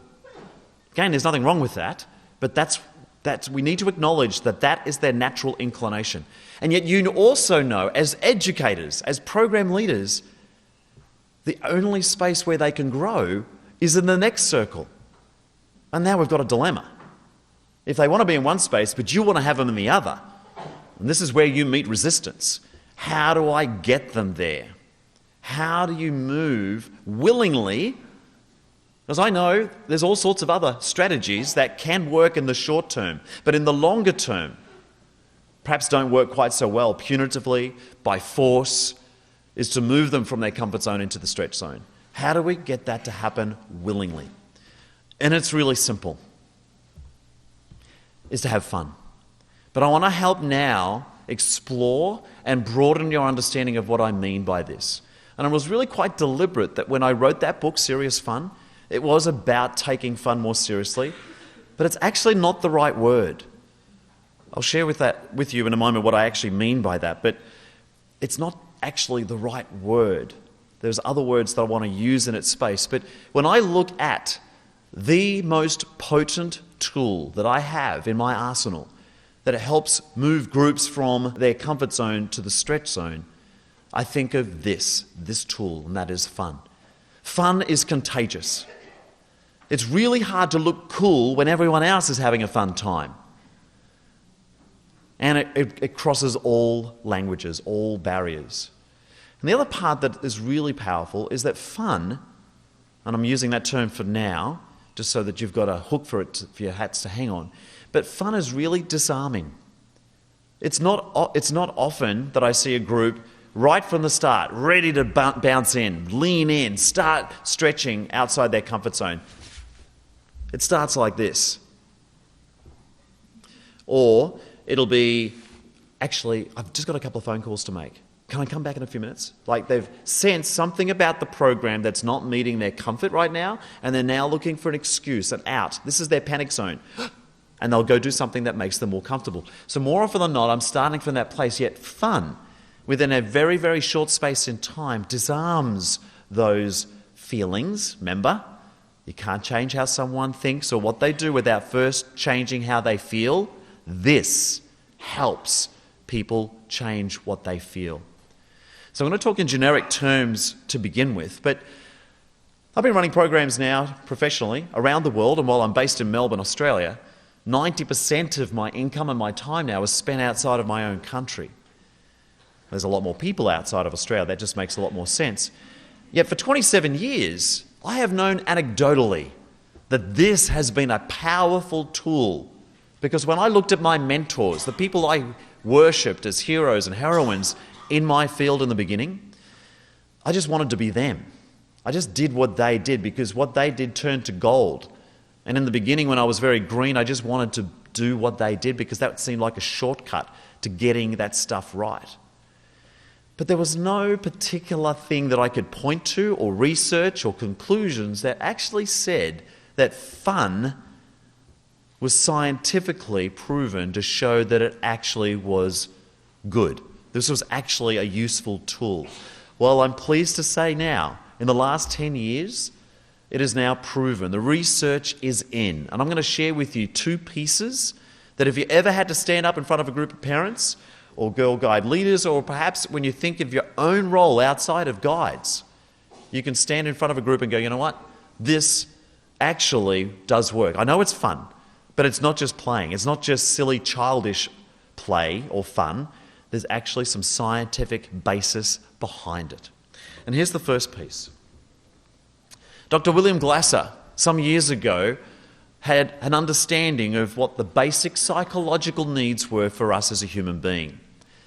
And then when I'd come across this, and I think I probably glanced it in probably something that crossed my desk or email, I don't even recall how I came across it to begin, before I found his book, that you'll note that fun is one of the 4 elements. The others being belonging, that sense of that it's about love, but it's about sense of just knowing your place, about knowing where you are in this world. That was a really powerful piece for people. The other part was that personal power. Basically, that just talked of the ability to be in control of your destiny. Freedom, the ability to make choices. But the one that really struck out for me, and this is now because the science is in, it talked about fun. But this is where I want to broaden your understanding of what we mean by this. Dr. Glasser was not saying that it's really important as a human being psychologically to laugh a lot or to play a lot or do games. That might be your limited understanding of fun, but let me broaden it a bit more. While it appears self-evident that fun should be attractive, it's more than that. It actually refers to a thing called flow. F-L-O-W, flow. My mother is an extraordinary gardener. Call her a green thumb, 2 green thumbs, 10 green thumbs. She would spend all of her time in the garden if it was possible and there was 24 hours of daylight. She loves gardening. And yet, I know frequently, and I know this as a kid, is that we would turn up, it's dark, we'd be waiting for dinner, and Mum is still outside. And Mum was the one who ordinarily prepared our evening meal. She got so caught up in what she was doing, she lost track of time. We all have those moments. It's not me, there's nothing inherently embedded in gardening that provides that opportunity for flow. It's what you bring to it. And my mum brings something to gardening that she just loses herself in. It's a sense of play. Flow is basically another word for play. But again, you run the risk of thinking that when I just said play, that I mean playing a game. That's not what I mean. It's not an experience. Play is a state of mind. I'm going to connect this back to the impact on programming very shortly, but I want to expand on what Dr. Glasser was saying here, is that a basic psychological need of us as human beings is to have these moments of play or flow, or if you have to, say fun. So right now, immediately, you've been inspired to think of those moments where you have been stuck in those moments of play or flow yourself. For the next 30 seconds to 60 seconds, turn to one person next to you and share with them those moments where there was no win or lose. There was a desire for whatever you were doing for it to continue. There was also this sense of loss of consciousness. Not that you were loss of consciousness, but you weren't aware of other things going on around you. My mum frequently lost track of time. It was dark before she realised it. And there was that sense of freedom. This willingness just to let it be, just to make it happen. Share one or more experiences with a partner now of where maybe just for a moment, maybe for a whole day, maybe for an hour, 10 minutes, 2 minutes. What's an example of a moment of play or flow or fun that you found yourself in? And learn that from your partner. Go.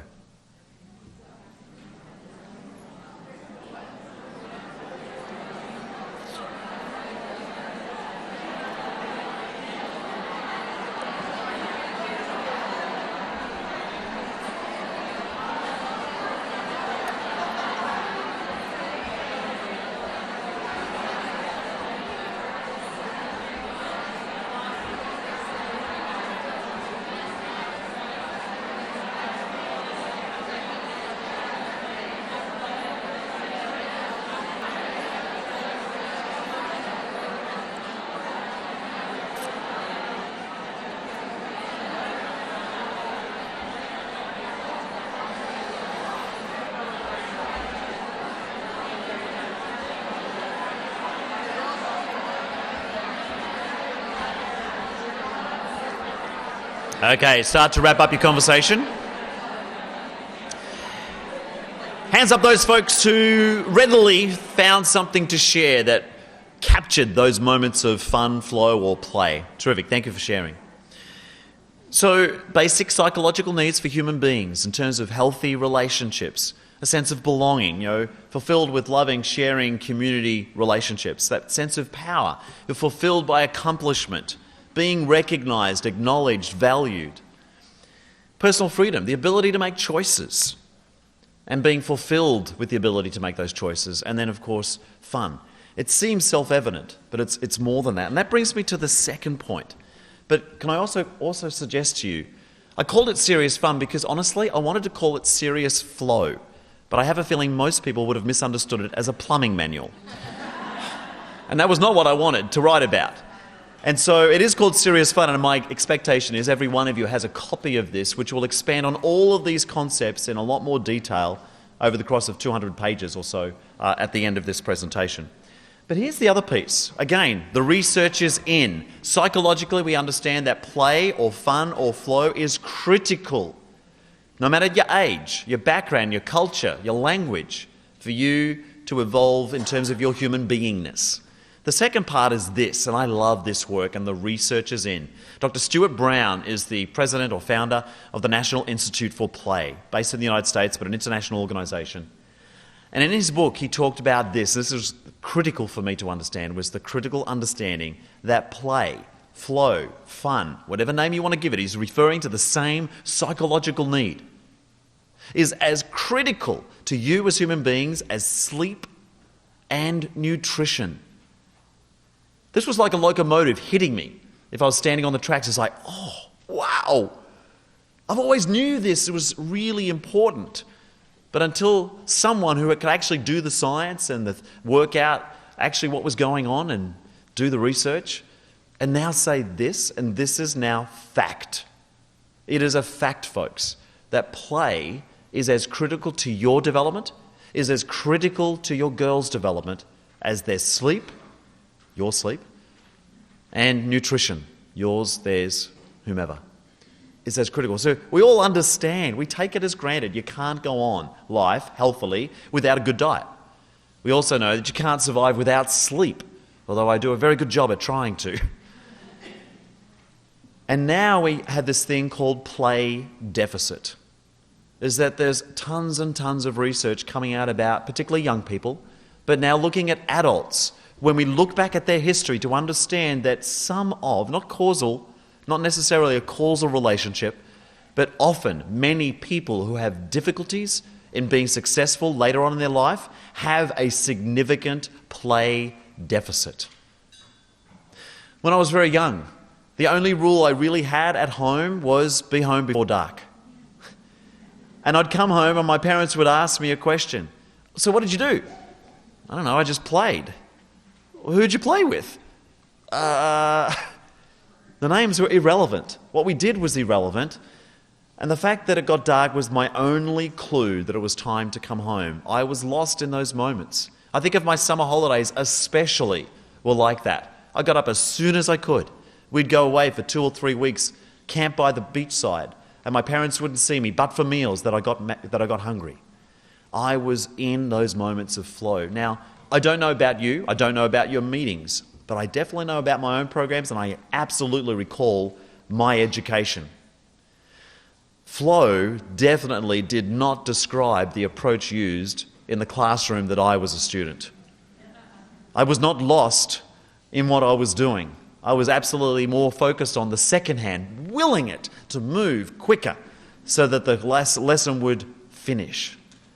I wasn't lost in those moments. Now for me, and it's impossible, you can't always be in flow, but psychologically, those moments of flow and the greater opportunities that you have for that helps you develop as a human being. These is part of the challenges that I would offer you in your meetings, your camps, those opportunities with your girls, is to find as many opportunities where your girls get lost. They forget about that mask that they are perhaps wearing. We all do. Because fun is disarming. It's those moments where the names aren't even important. It's the experience that you get lost in, not the win or lose, a continuing or a desire for wishing it to continue. And we now know that without that, it messes with us. We now understand that play is important. There is huge movements all around the world to pull ourselves away from screens, to get back in touch with the natural environment. There are things that we already speak the language of. We understand that. We have a more than critical role now to provide those opportunities of play or fun or flow. So, basic psychological need. I'm really excited by that because that's my trade. It's like, wow, this is great. This is actually saying that what I do makes sense. It also now can show that it makes a difference. Here's the properties of play. For all those who are going, oh, but I need a little bit more data, Mark. I need to know more about what you mean by that. This is it. This has come straight out of that research. These are the elements that make up play. So it talks about it's purposeless. You could just be doing it for fun, whatever that might be. Think of the experiences that I've invited you to share today. Think back to 1, 2, 3, or clap, jump, meow. I do it in lots of versions. I had to remember what I did today. So clap, jump, meow. Now, if you see any intrinsic value in that activity, please let me know. There is actually programmatically very important programmatic reasons why I used it, and I'll share that with you shortly. But its play or flow is apparently purposeless. That's what gives it its disarming nature. It's voluntary. I operate under a challenge by choice approach. If you're familiar with the work of Project Adventure, and I've been involved with their work now for 27 years, I ran their business in Australia for the first 10 years. Project Adventure coined the term challenge by choice, acknowledging that we need to move people out of their comfort zone into the stretch zone, but we need to do that willingly. Because when people are forced into that space, their headspace is not ready. They are not actually open to that experience. There's an inherent attraction. This is what you bring to it. I don't like gardening. I do it because I have a garden, but it's not something that I get excited and swept up by. But there are many other things that I do. For example, playing. Just games. That's why I do it. It's my stock in trade. That I definitely get lost in. Freedom of time, so you lose time. A reduced consciousness of self, so you're not really aware of others perhaps, or even of yourself, how you may have been looking foolish. That didn't matter, because you're absorbed in the moment. How many moments of that occurring within your own meetings? It doesn't happen every moment. It doesn't happen every moment that I run. But I'm looking for as many of those as opportunities as possible. Because I know the more that I invest in creating those opportunities, the more likely I can transform my group. And then finally, a desire for it to continue. Does that make sense? Yeah, a lot of nodding heads. Now, I've done the quick recap. This is about where I thought I'd get to by the break. So clearly we were too busy playing in that occasion. So this is really just a rewording of the question I had asked before about how do we move them from their comfort zone to the stretch zone, but how do we create an atmosphere? How do we create an atmosphere in which girls can choose to grow? And I've put that in red. I wanted to emphasize that because, again, lots of strategies to move people from their comfort zone out to the stretch zone that aren't necessarily the most powerful ways or long, sustainable ways to enrich the healthy relationships of your girls. Now, in the book, you will note when you have a chance to read it, or by the way, if you choose not to read it, I'll read it to you. You can download the audiobook. I actually read my own book. You can actually download it. Go to seriousfunbook.com and I'll read it to you if you don't want to read it yourself. But I talk about creating a safe learning environment. For 26 years of my professional career, that has been a part of my language, my patter. It's about creating safe learning environments. I've moved on. I heard a woman, her name was, let me just make sure I get this correct. Where am I here? Dr. Caprice. Yes, Dr. Capri Hollins. She's an American educator, educational consultant, and I heard her keynote address at an experiential education conference some time ago. And she really challenged me to say, really?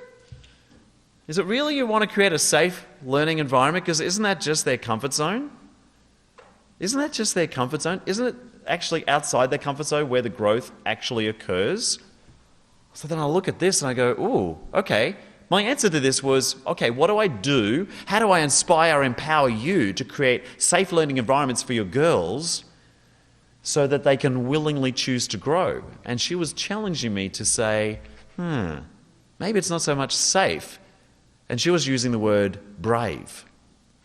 Now, I don't even know if that's the right word, but I get her point, is that if all you are doing is about creating safe environments, then it's possible you're creating environments where people aren't willing to leave that space, aka comfort zone.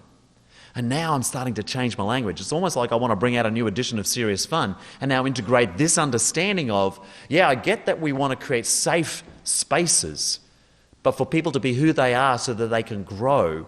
And it's more about creating environments where people can be brave, where they can choose to step outside that safe or comfortable place, where they can actually choose willingly to grow.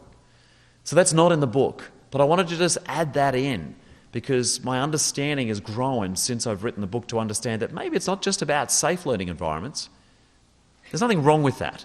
I get that that's okay, but it's about actually the language that I use now is more around creating brave environments. So how do we create an environment, an atmosphere in which your girls can be brave? Someone who hasn't stepped forward, someone who hasn't put their arm up, someone who hasn't felt comfortable about leading the group is not feeling quite brave enough yet to give it a go. So how do we go about creating an environment where they can choose willingly to give it a go? That's where we're going to focus for the rest of our morning through to our lunch. And that sets us up.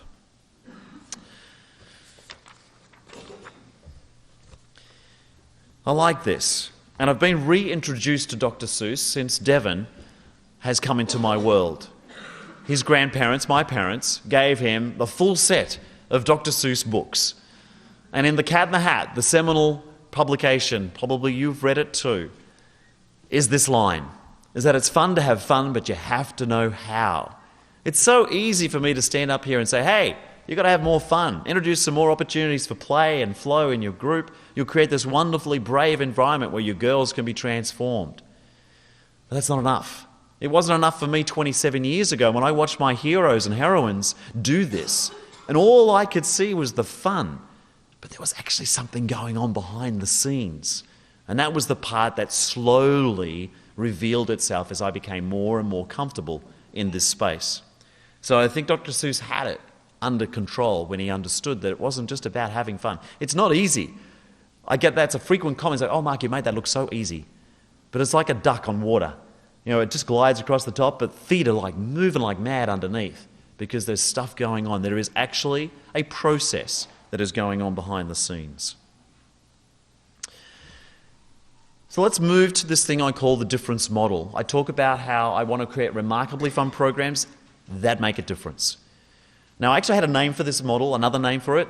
I will share that with you in a moment, but for now, this is what I'm referring to. It's about the process by which I can draw a difference.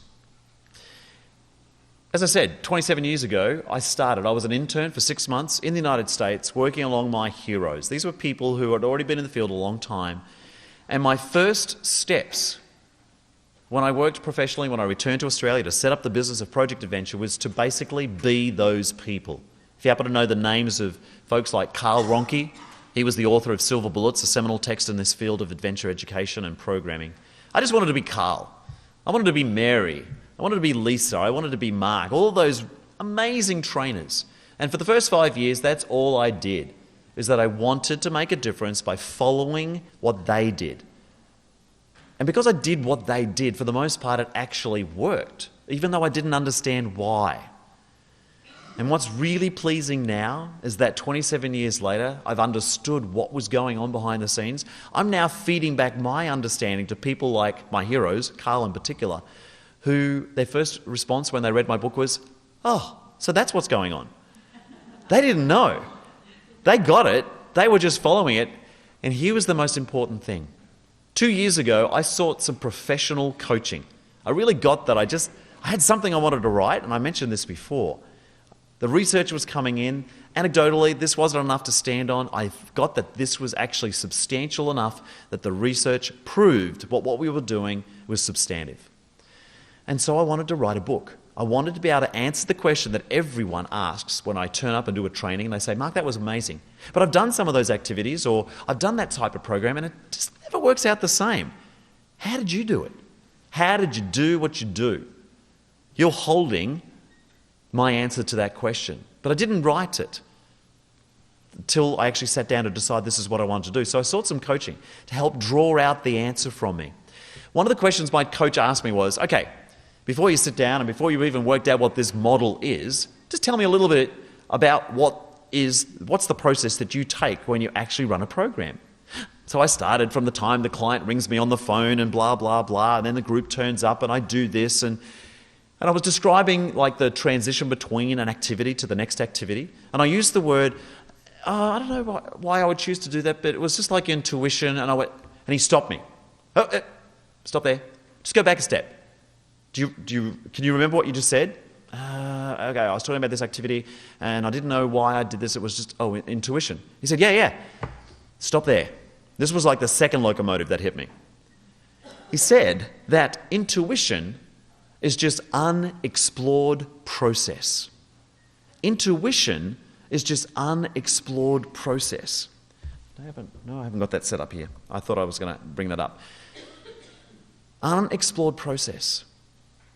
So it's actually a step-by-step approach. You're just not fully aware of it or conscious of it. I then immediately went home and for the next 3.5 weeks locked myself away and pushed out 37,000 words, which is now part of the publication you're now holding. I got it. There was something that I was doing that was making a difference that I could not understand when I was watching my heroes. I couldn't understand 25 years later what I was doing, but it was occurring up here until I teased it out. And so now I want to share what those steps are. This is the summary. I want to give you the overview. Again, you can read the very elaborate description in the book, but I want to come back to a couple of parts of this because there's some really critical pieces in this model that I want to share with you that I think make an impact on the work that you're doing with your girls.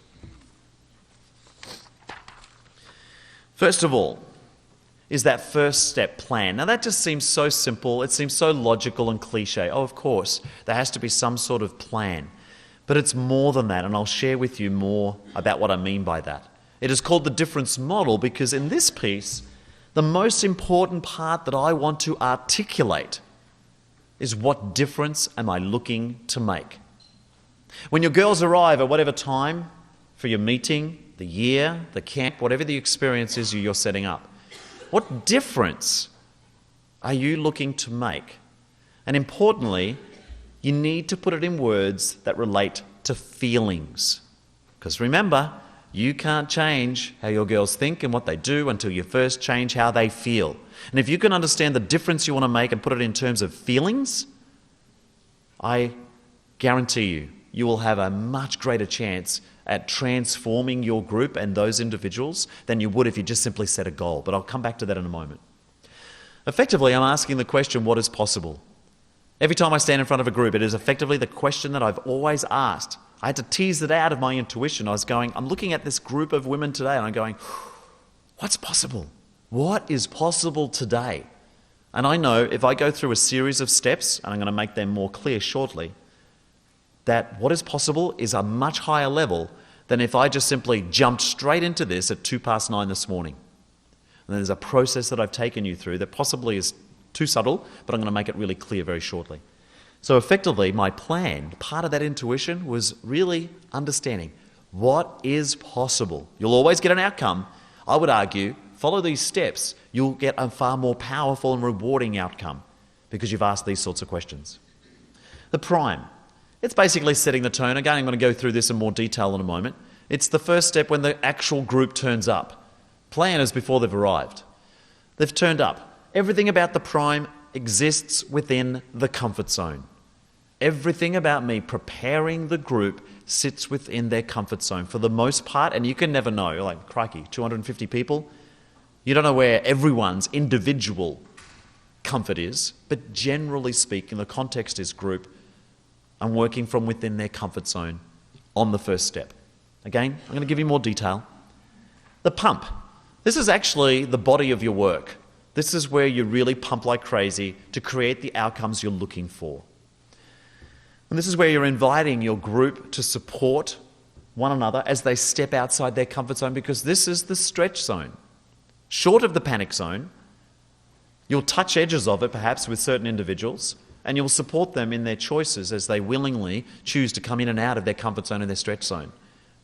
But the work that you're looking to do to develop leadership skills, make new friends, try new skills, all those things that are read into your charter, your mission of what you're trying to get done as Rangers, Pathfinders, and dinosaur lovers, as T-Rex, is found in the pump. Again, I'm going to give you a little bit more detail about that. And then finally is the peak. It's actually not even a step, to be honest, but I want to acknowledge it because you start by articulating a difference and you end up having made a difference. And the peak is the highest level of the answer to your question, what is possible?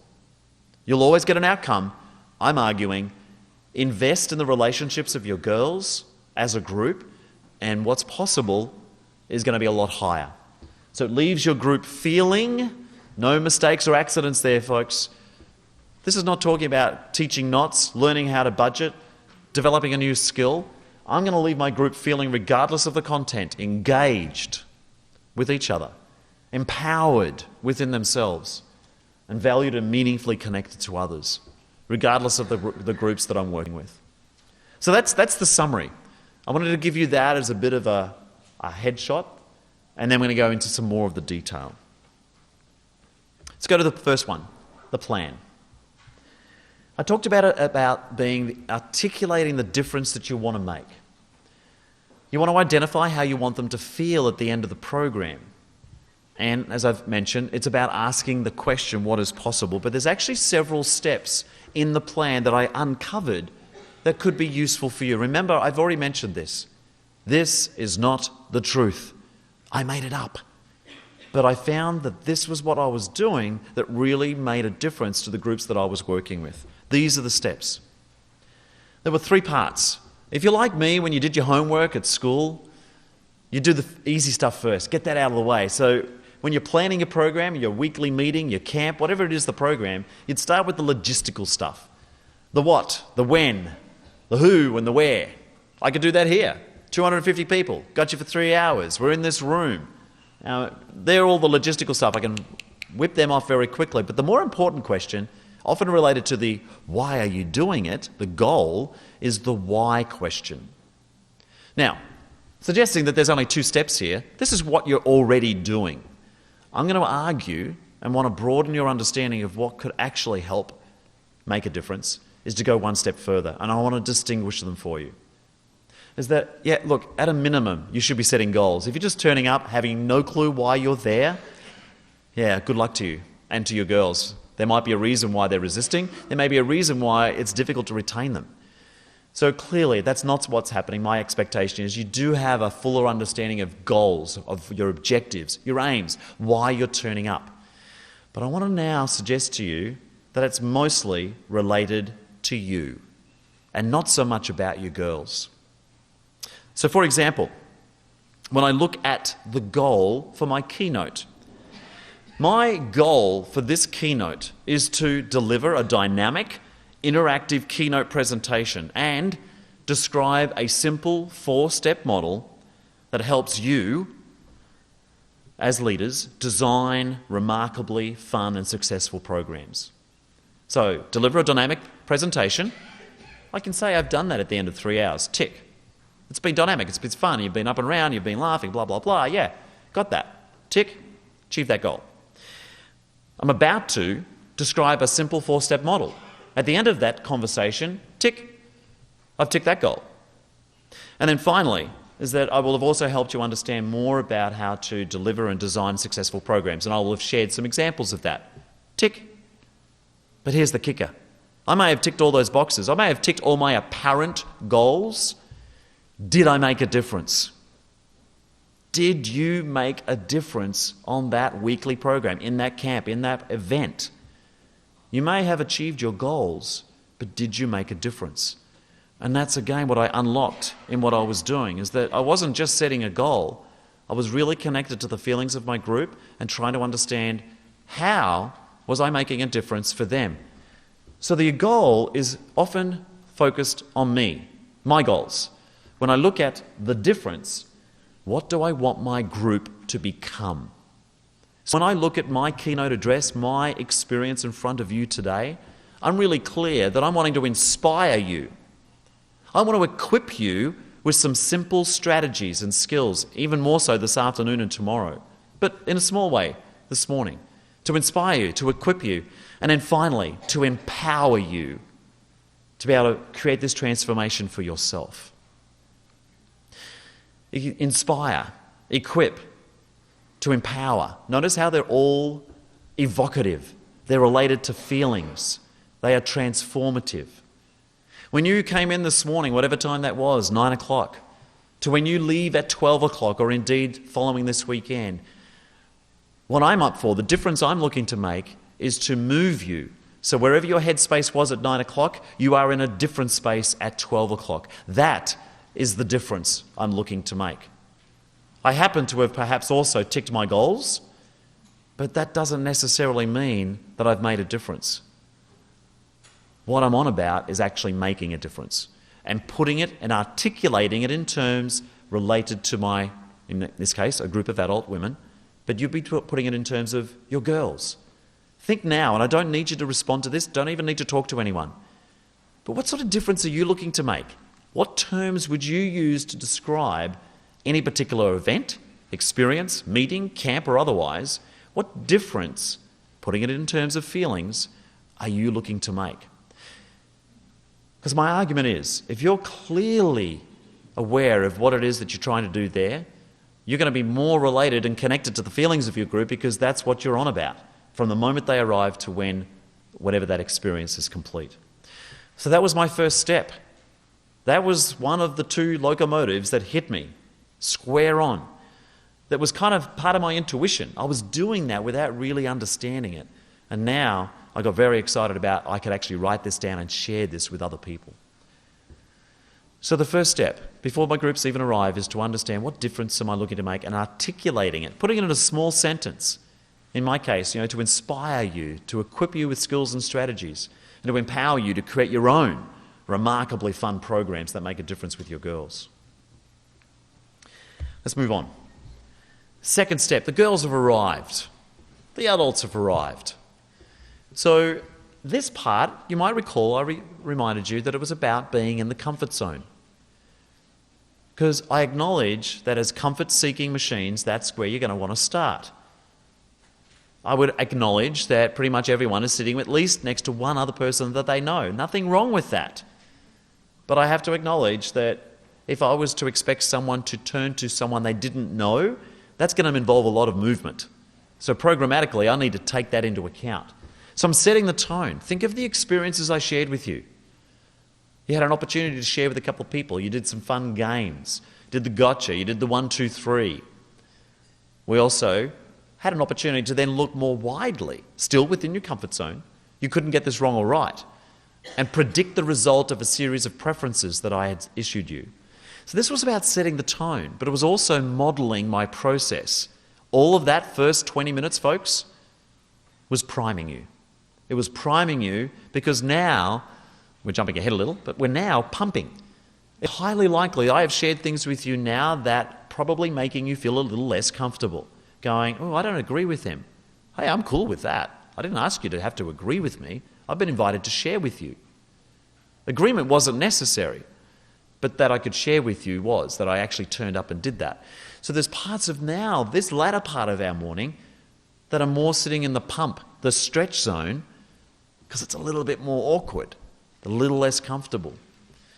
But the prime, the second step, it's an invitation to interact. That is the only platform that I know that works to invite relationships to form. Simply standing in a room looking at each other, or even not looking at each other, is not a strategy for building relationships. You need to find ways to invite, and I'm really careful about the use of that word, invite. It's an invitation. You can choose or not to choose. I don't know, maybe you chose to play today or not. It didn't matter, it didn't impact on my program. But I wanted to make it so damn fun, you were willing to lean in and actually participate and play. So it's always an invitation. It's always, what is possible? What's possible today? Can I get everyone today?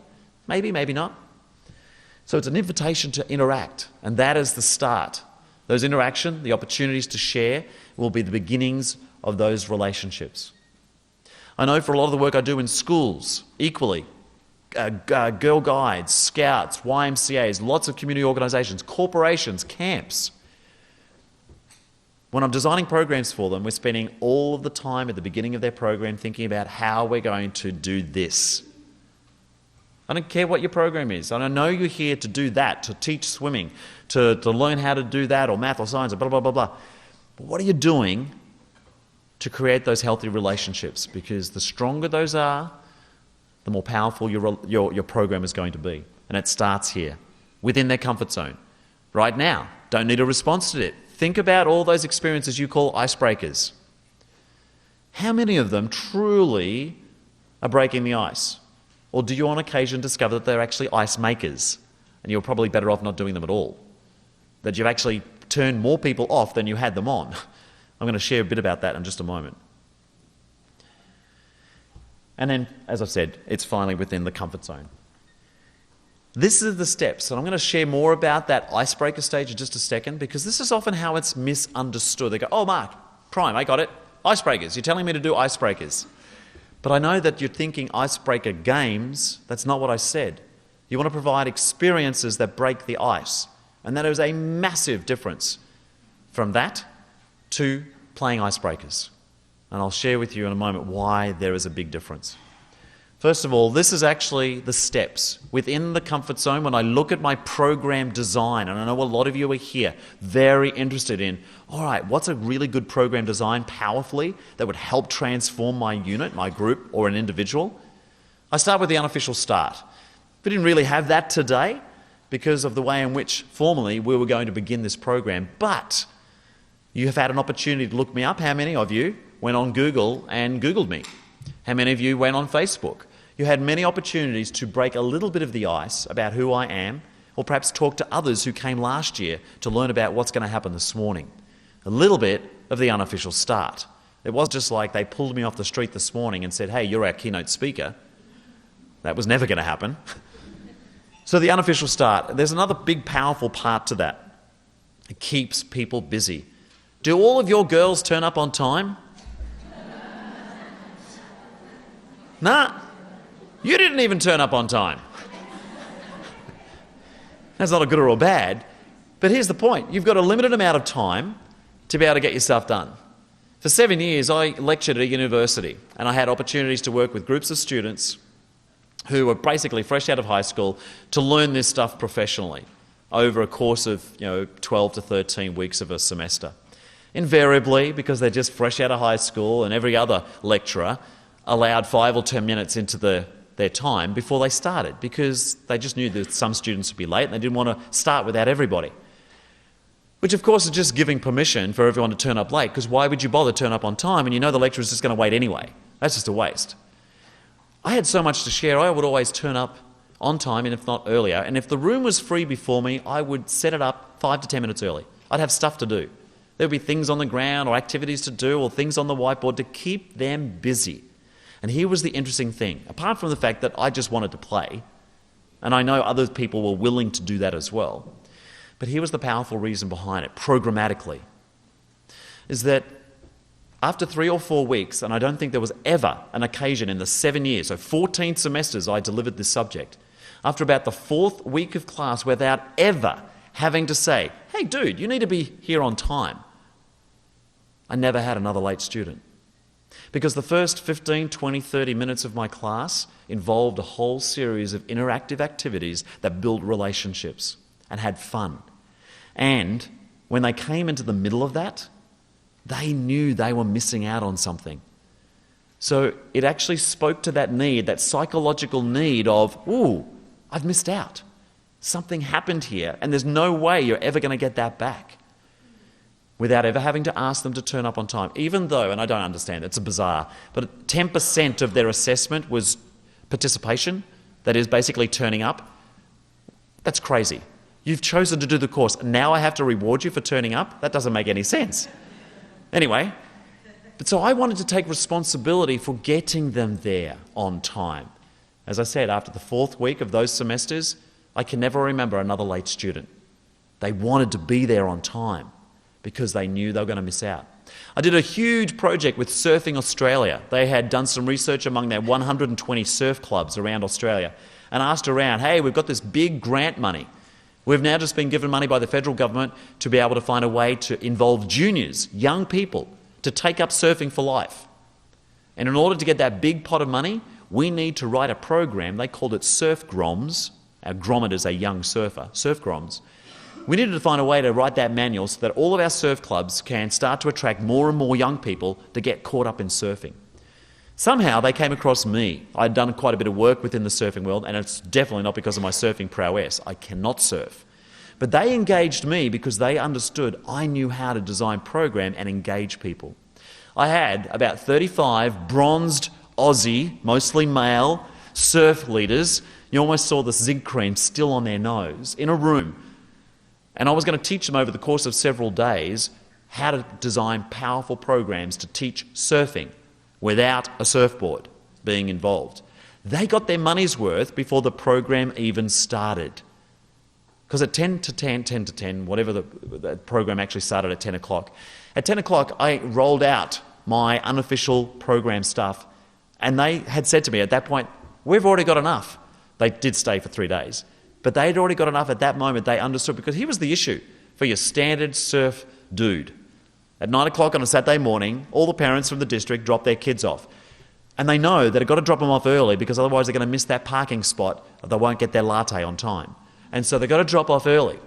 And of course, Jeremy, the surf dude, says, 10 minutes, got to wait for everyone else to be here. Could you come back in 10 minutes? Because Jeremy's not skilled at keeping kids occupied while we're waiting for everyone else to turn up. Well, that's fine, because little Jimmy runs off, finds a rock pool, doesn't come back for half an hour. He would go find something else productive to do. They discovered just in that alone, the unofficial start transformed their programs on the sand. They developed a whole series of activities that engaged their surfing dudes, their grommets, right from the moment they got dropped off. And here's the other thing they noticed. There was always kids that were late until they started doing this. And increasingly, the kids were badgering the parents to be on time because they were going to miss out. FOMO, fear of missing out. They didn't want to be that. And so that, for me, was really important. That was part of that locomotive that hit me. It was the intuition. Oh, of course, I'm here. I want to reward people for being on time without really understanding its power. And there's a lot of ways of doing that. There's the official start. We did that pretty quickly. We moved on. Small level interaction. Note today I invited you just to share with a partner. Then I invited you to share with your table. Then maybe there was a whole 10 of you. Some of you even stood up and turned around your table and got you in a big group. It got from small interaction to bigger interaction, but still within your comfort zone. They were the steps that I recognised I was creating in the design of my program. But this was the kicker. Is that, again, people are still hung up on, but I've got to play icebreakers. That's what you're really telling me to do, isn't it? Isn't that prime? Isn't that just another word for icebreaker stage? I'm even guilty. In my earlier books, No Props, which is my most successful sell-on publication, in there, I even called one of the stages the icebreaker stage. That's where I was at in my understanding, but now I've moved on. And this is what I discovered, is that if the experiences you are sharing with your groups do not cover most, if not all, of these characteristics, it won't be as successful at breaking the ice. Here's the classic. All of you, I am sure, particularly as adults, will have gone through some form of professional development where you've turned up into a room of U-shaped tables.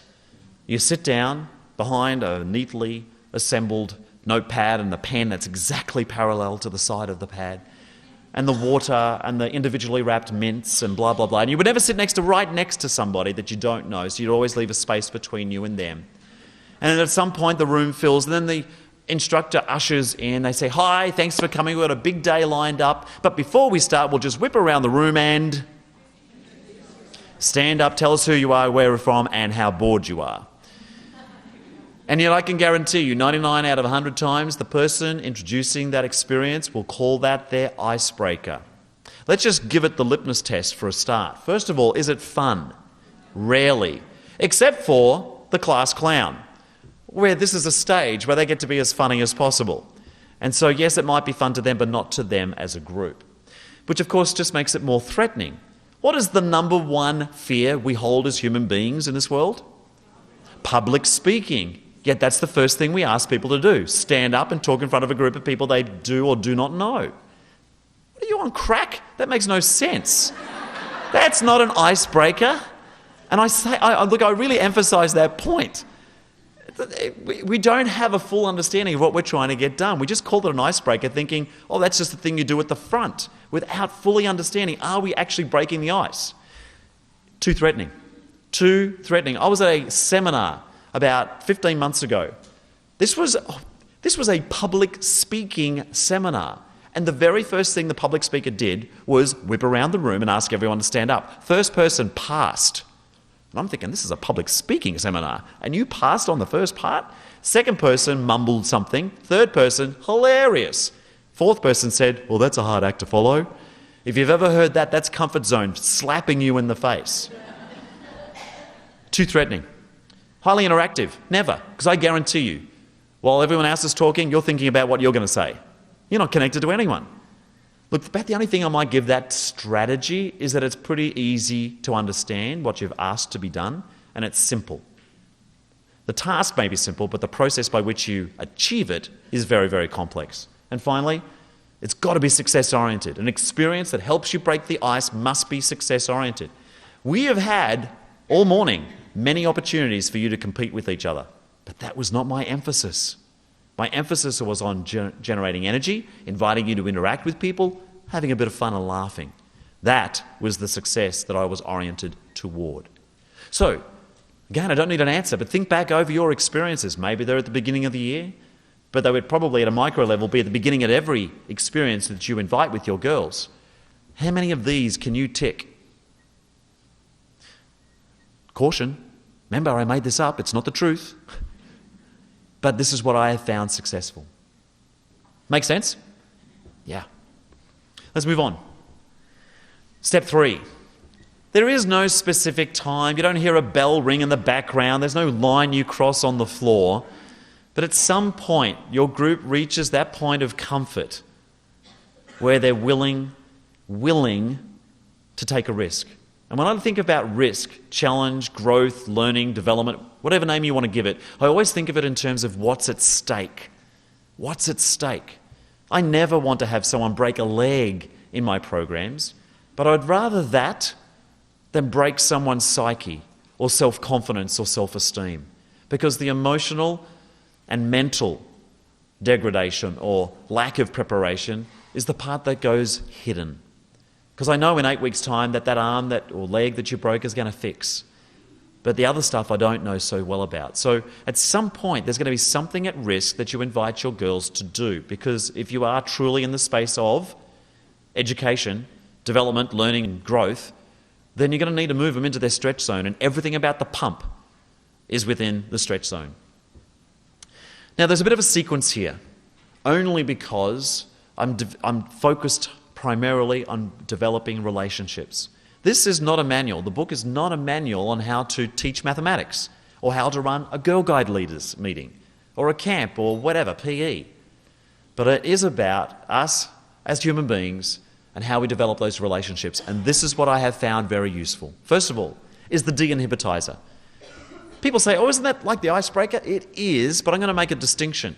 It's just that toe outside the comfort zone. It's the baby steps, the first time I invite you to step outside. So when you started with your gotcha, and at some point you then moved to someone perhaps you didn't know, you were touching someone that you didn't know, just to make sure about that, you were actually touching them.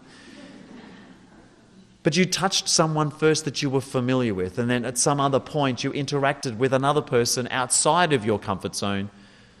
That was a baby step. That could have been regarded as a de-inhibitizer.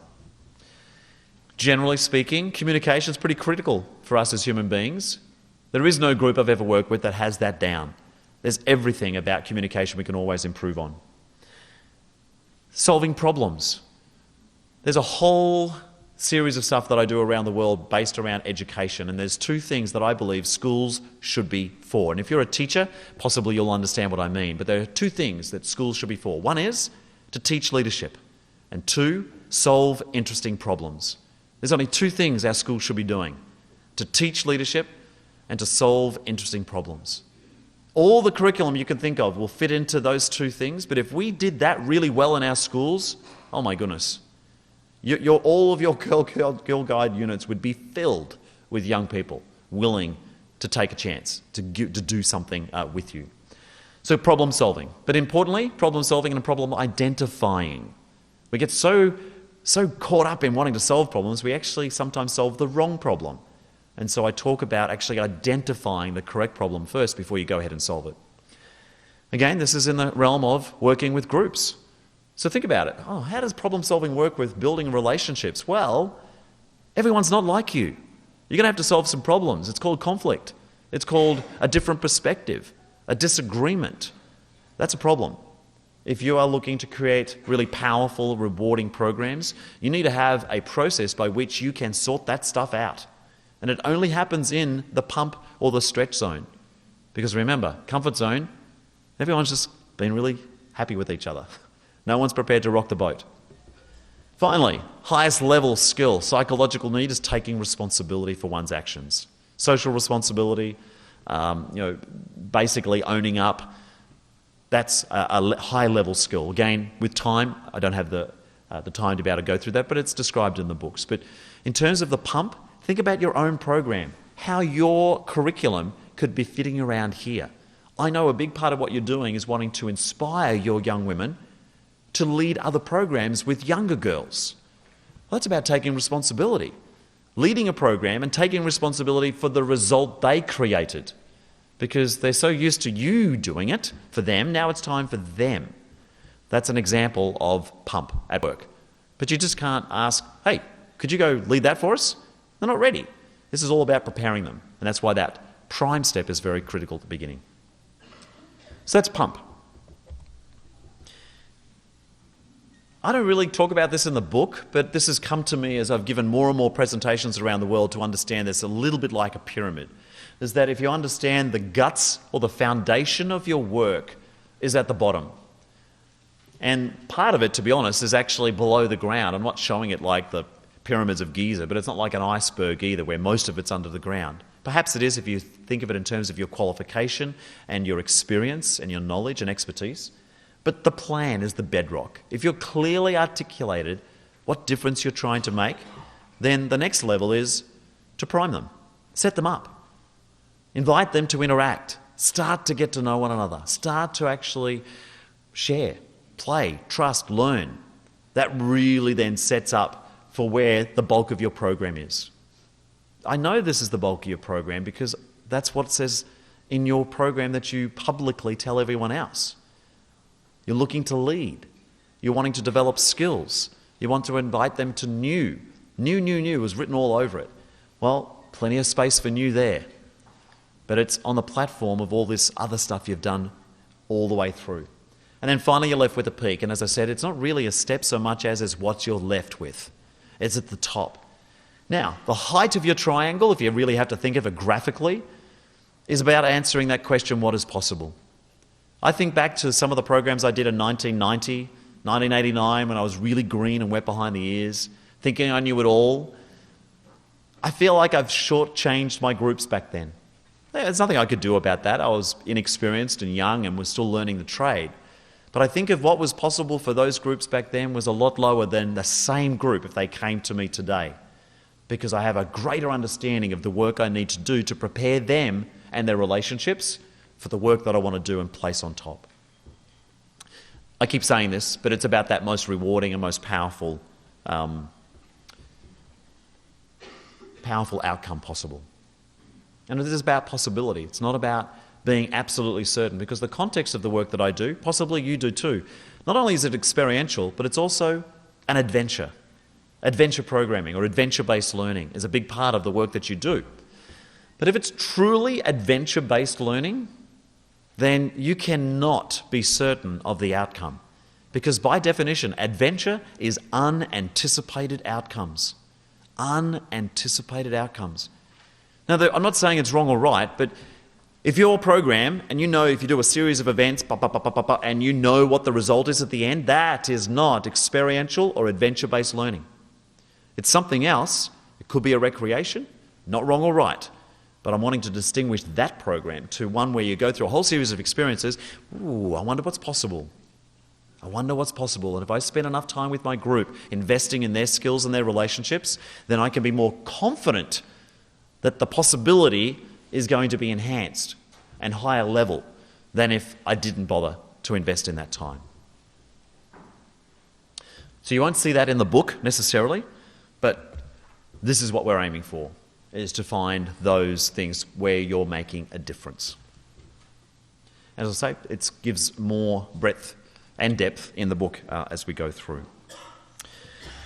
We're going to come close to wrapping up, and I'm hoping we'll find a few moments for some questions before we break for lunch. But my purpose here, apart from inviting you to play, to share, to listen to me share what I have found successful, was that you have continued to make connections to some of the messages that I've shared to inspire you, to also equip you with a few basic skills, and practically I get to share more of this afternoon and again with another group tomorrow morning. To actually model it again, to actively involve you in a series of playful experiences to actually demonstrate and reflect this model. To inspire you with that, to equip you with those skills, and importantly to empower you. As much as I love coming back each year, and this is 2 years in a row for me, which is just awesome, is that through other resources, the ability for me to be able to turn up for you is going to be simpler. And that's part of what I want to share with you now, is that you already have this. Inside here, if you've not already had a chance to look at, is a few things. One, there are 40 immediately accessible templates of programs that you can access right now. They are not listed in the book. You need to go online because this stuff gets adapted all the time. And they are directly related to an online database that's connected to my business, Playmio. I'll share with you in a moment.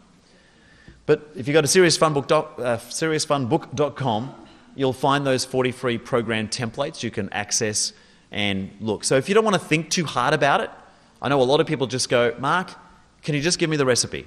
Tell me exactly what I need to do. That's a little bit like me asking Carl 27 years ago, Carl, I love what you do. Can you tell me what you did? Just tell me what you did again. What happened after that activity? What was after that? That'll be a start, but I don't want to be too prescriptive about that. But that will be a start for you, particularly for those who don't get to share with me over the course of this afternoon and tomorrow morning. You'll get to see a little bit about what those programs may look like. As I say, probably ideal for your weekly meetings and so forth, camps and on. But the activity are not described in the book. This is really a description of how I do what I do. Incidentally, the last quarter to a third of the book answers the other 20 of the top 21 questions. The number one question is, how do you do what you do? How'd you do that? Can you tell me? The other 20 questions of the top 21, I also answer. Things like, what do you do with a large group? What do you do with an unwilling participant? What do you do if you've got difficult behaviours? So I spent a little bit of time providing you some strategies and some skills by answering some of those questions towards the back of the book. So I do hope that you find an opportunity to read it. As I said, if you don't want to read it, I'll read it to you. You can actually download the book also from that site. And then finally, a few more things to share with you before perhaps we open up for some questions. Kudos to your group. There are many groups that I speak to where they've integrated access basically to a brain dump of my head online. How many folks have come across or have been familiar with the database on Playmio? Okay, just a few of you. Great. So in a moment, every one of you have access to this. Playmio is an online, I don't have the interactivity with this presentation, but it's an actual website where there are roughly 300 activities, group games and activities that are presently listed that provide all that stuff on the site. First of all, it's mobile friendly. If you're like many of my colleagues in this space now, their iPad or their smart device is sitting in their back pocket and they whip it out at a moment's notice to remind them what to do, or honestly, even just read off the page what they're going to do. So it's mobile friendly for a start, even though it is a website. There's a powerful search. I know, because I'm an author, I've written 3 activity books. People go, this was great, Mark, but where do you start? Like, is it this activity or is it, or if I find an activity I like, what do I do after that? The search engine here allows you to plug in certain information. You have free access to all of this, by the way. You plug in, I've got 30 kids, I got them for an hour, I want to have fun, or I want to build team skills, or I want to energize, or whatever it is. There's a whole series of different program outcomes you can choose. And I've got no equipment. I mean, I'm also really lazy, I only want to look at a video tutorial. And then you hit the button, it'll then give you a whole ton of options that you get to choose. So it starts with 300 activities and filters it down. In fact, you keep filtering it until you get down to a number that you can then investigate a little bit more closely. And powerfully, you'll actually get to see it. Now, not all of them yet, because I tend to write stuff quicker than I actually capture it on video, but about 2/3 of the activities have a video tutorial. Hey, we live in a YouTube generation, and I know most people would rather watch a 4-minute video of what to do than read 500 words of text. So it does come with the step-by-step instructions, but most people will go straight to the video tutorial, and you'll actually see me or one of my colleagues running these activities. You'll see it, you'll hear it, and I had to be convinced on this one, you'll feel it as well. Because I honestly believe you have to turn up to get the experience. And what I discovered through this database is that so many people were telling me, it's like, oh man, I was so engaged in what was happening there, or I laughed so hard, I thought that was fun. Really? You were watching it from home. How could that be? Video tutorials, there are lots of variations. So in the world of don't know where to start, then really anything will work for you. But if you've already got a lot of experience and you go, oh yeah, I know that activity, check out the variations. I'm always updating new ways of doing stuff. For example, the gotcha game, there's at least 20 different ways of playing that, folks. So if this is already part of your repertoire, jump on Playmio, discover all the other ways that I know at this stage, and then program templates. So that's a bit of the summary of the page. Now, here's how it works. And it changed. From last year, the access to Playmio, which you have access now for the next year, has changed. Somehow, through your leadership, they're going to send you a link. It'll be a very complicated link you'd never want to type out. They'll send you a link, probably by email, that if you click on it, you'll be able to create your own individual username and password. Okay, so you use whatever email you choose, any password you choose. Costs you nothing, but you have to click this link, and then you will have your own account to access from that point on. And that way everyone in this room would have their own. Indeed, every one of your colleagues within the leadership of Girl Guides has access to this over the course of the next 12 months. All of the Girl Guide leaders in Victoria, in Australia, New South Wales, ACT, Tasmania, all have access to this as well. So do many, many universities. In fact, most of the subscriptions, and it's a business model where people subscribe individually, but mostly as groups, access it as a subscription. And you folks have access to that as part of the package of this keynote, as well as this development weekend. So jump on there. There'll be more that'll come to you in regards to that. But if you're like me and you're old school and still love the kinesthetic value of flicking through a book, I know already, because I've had a number of people come to me this morning, these are my two currently still in print activity books.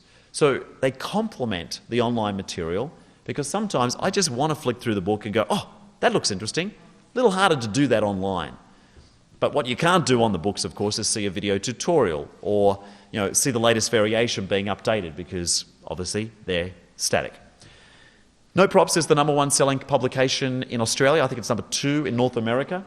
It's full of activities that do not need equipment. I think that's why it possibly is so successful. It doesn't require anything. And then Count Me In was the follow-up. Half of what's in there don't need equipment. The other half, simple props, pen, paper, hula hoop, a ball, something like that. The kicker about Count Me In is, if you have a large group, everything in that group is focused on, what do I do with a large group? It talks about how do you manage large groups. Everything in Count Me In works with a large group. About 80% of what's in Count Me In works with a small group. What's a large group? I work on the basis of about a classroom size and above, 20, 25, 30. Although if you're in China, that's 50, 60 and above. They have very large classes. So these books are available. You would have received a copy of this order form in advance. We learned this last year because we were inundated with interest in getting these resources. So we wanted to get this in your hand in advance, because I will only be able to accept orders by virtue of cash or credit card payment today. If, and I'm sure we will, run out of the books, we will post them to you. We will need to charge a small postage fee, but we'll be looking after all of that over the course of the lunch break. So you would have found that in your packet. So if you haven't already got that, I know many of you have already shown them to me, fill those out in advance. I will have someone to help me on the table. But the other part, another reason I would invite you to come to the table is that there are 250 books of serious fun out there that if you would be interested, I would love to sign. It is one of the reasons I enjoyed writing the book, is that I know people find that's interesting to be able to sign it. It is a book worth $30 US, whatever that works out in Canadian. But how much is it? It's the same for Australia. We pay a premium too for the USD. But yeah, roughly 30 USD. But with my signature, it's priceless. But what I don't want to see is tomorrow morning have it appear on eBay for $2. So give that some thought. So folks, look, we are right on 12 o'clock, so I'm not sure that I will have time for questions, but to keep us on time, may I suggest that if you have questions to capture, I'm here all weekend, and for those, I think 75 odd of you, some I'll see this afternoon, some I'll see tomorrow, we'll have another 3 hours together to provide an opportunity for you to ask some questions. So have you had a fun morning, folks? Fantastic, thank you. My rubber chicken would like to say thank you. I started with thanks and my gratitude, and I also provide that thanks for you now. Thank you for the opportunity to stand before you. Looks like we have someone who needs to push me off stage. No, not quite. On behalf of all of the amazing ladies in this room, I just want to take a minute and say thank you very much for coming and presenting to us. It was very inspirational. Thanks for encouraging us to step outside of our comfort zone like I'm doing right now. And showing us how to bring this with our girls and have fun and create a difference and seeing what's possible. Thank you. Thank you very much. Thank you very much. Thank you very much. Thank you. Thanks very much, Mark. That was great. I'm sure everybody has that hungry look on their face. Okay, so lunch is available. It is buffet. Please look at the ingredients if you have a dietary restriction of any kind. Sessions are ready to start at 1:45. Okay. Don't forget, if you are in Mark's session, you are upstairs on the 12th floor in the roof garden.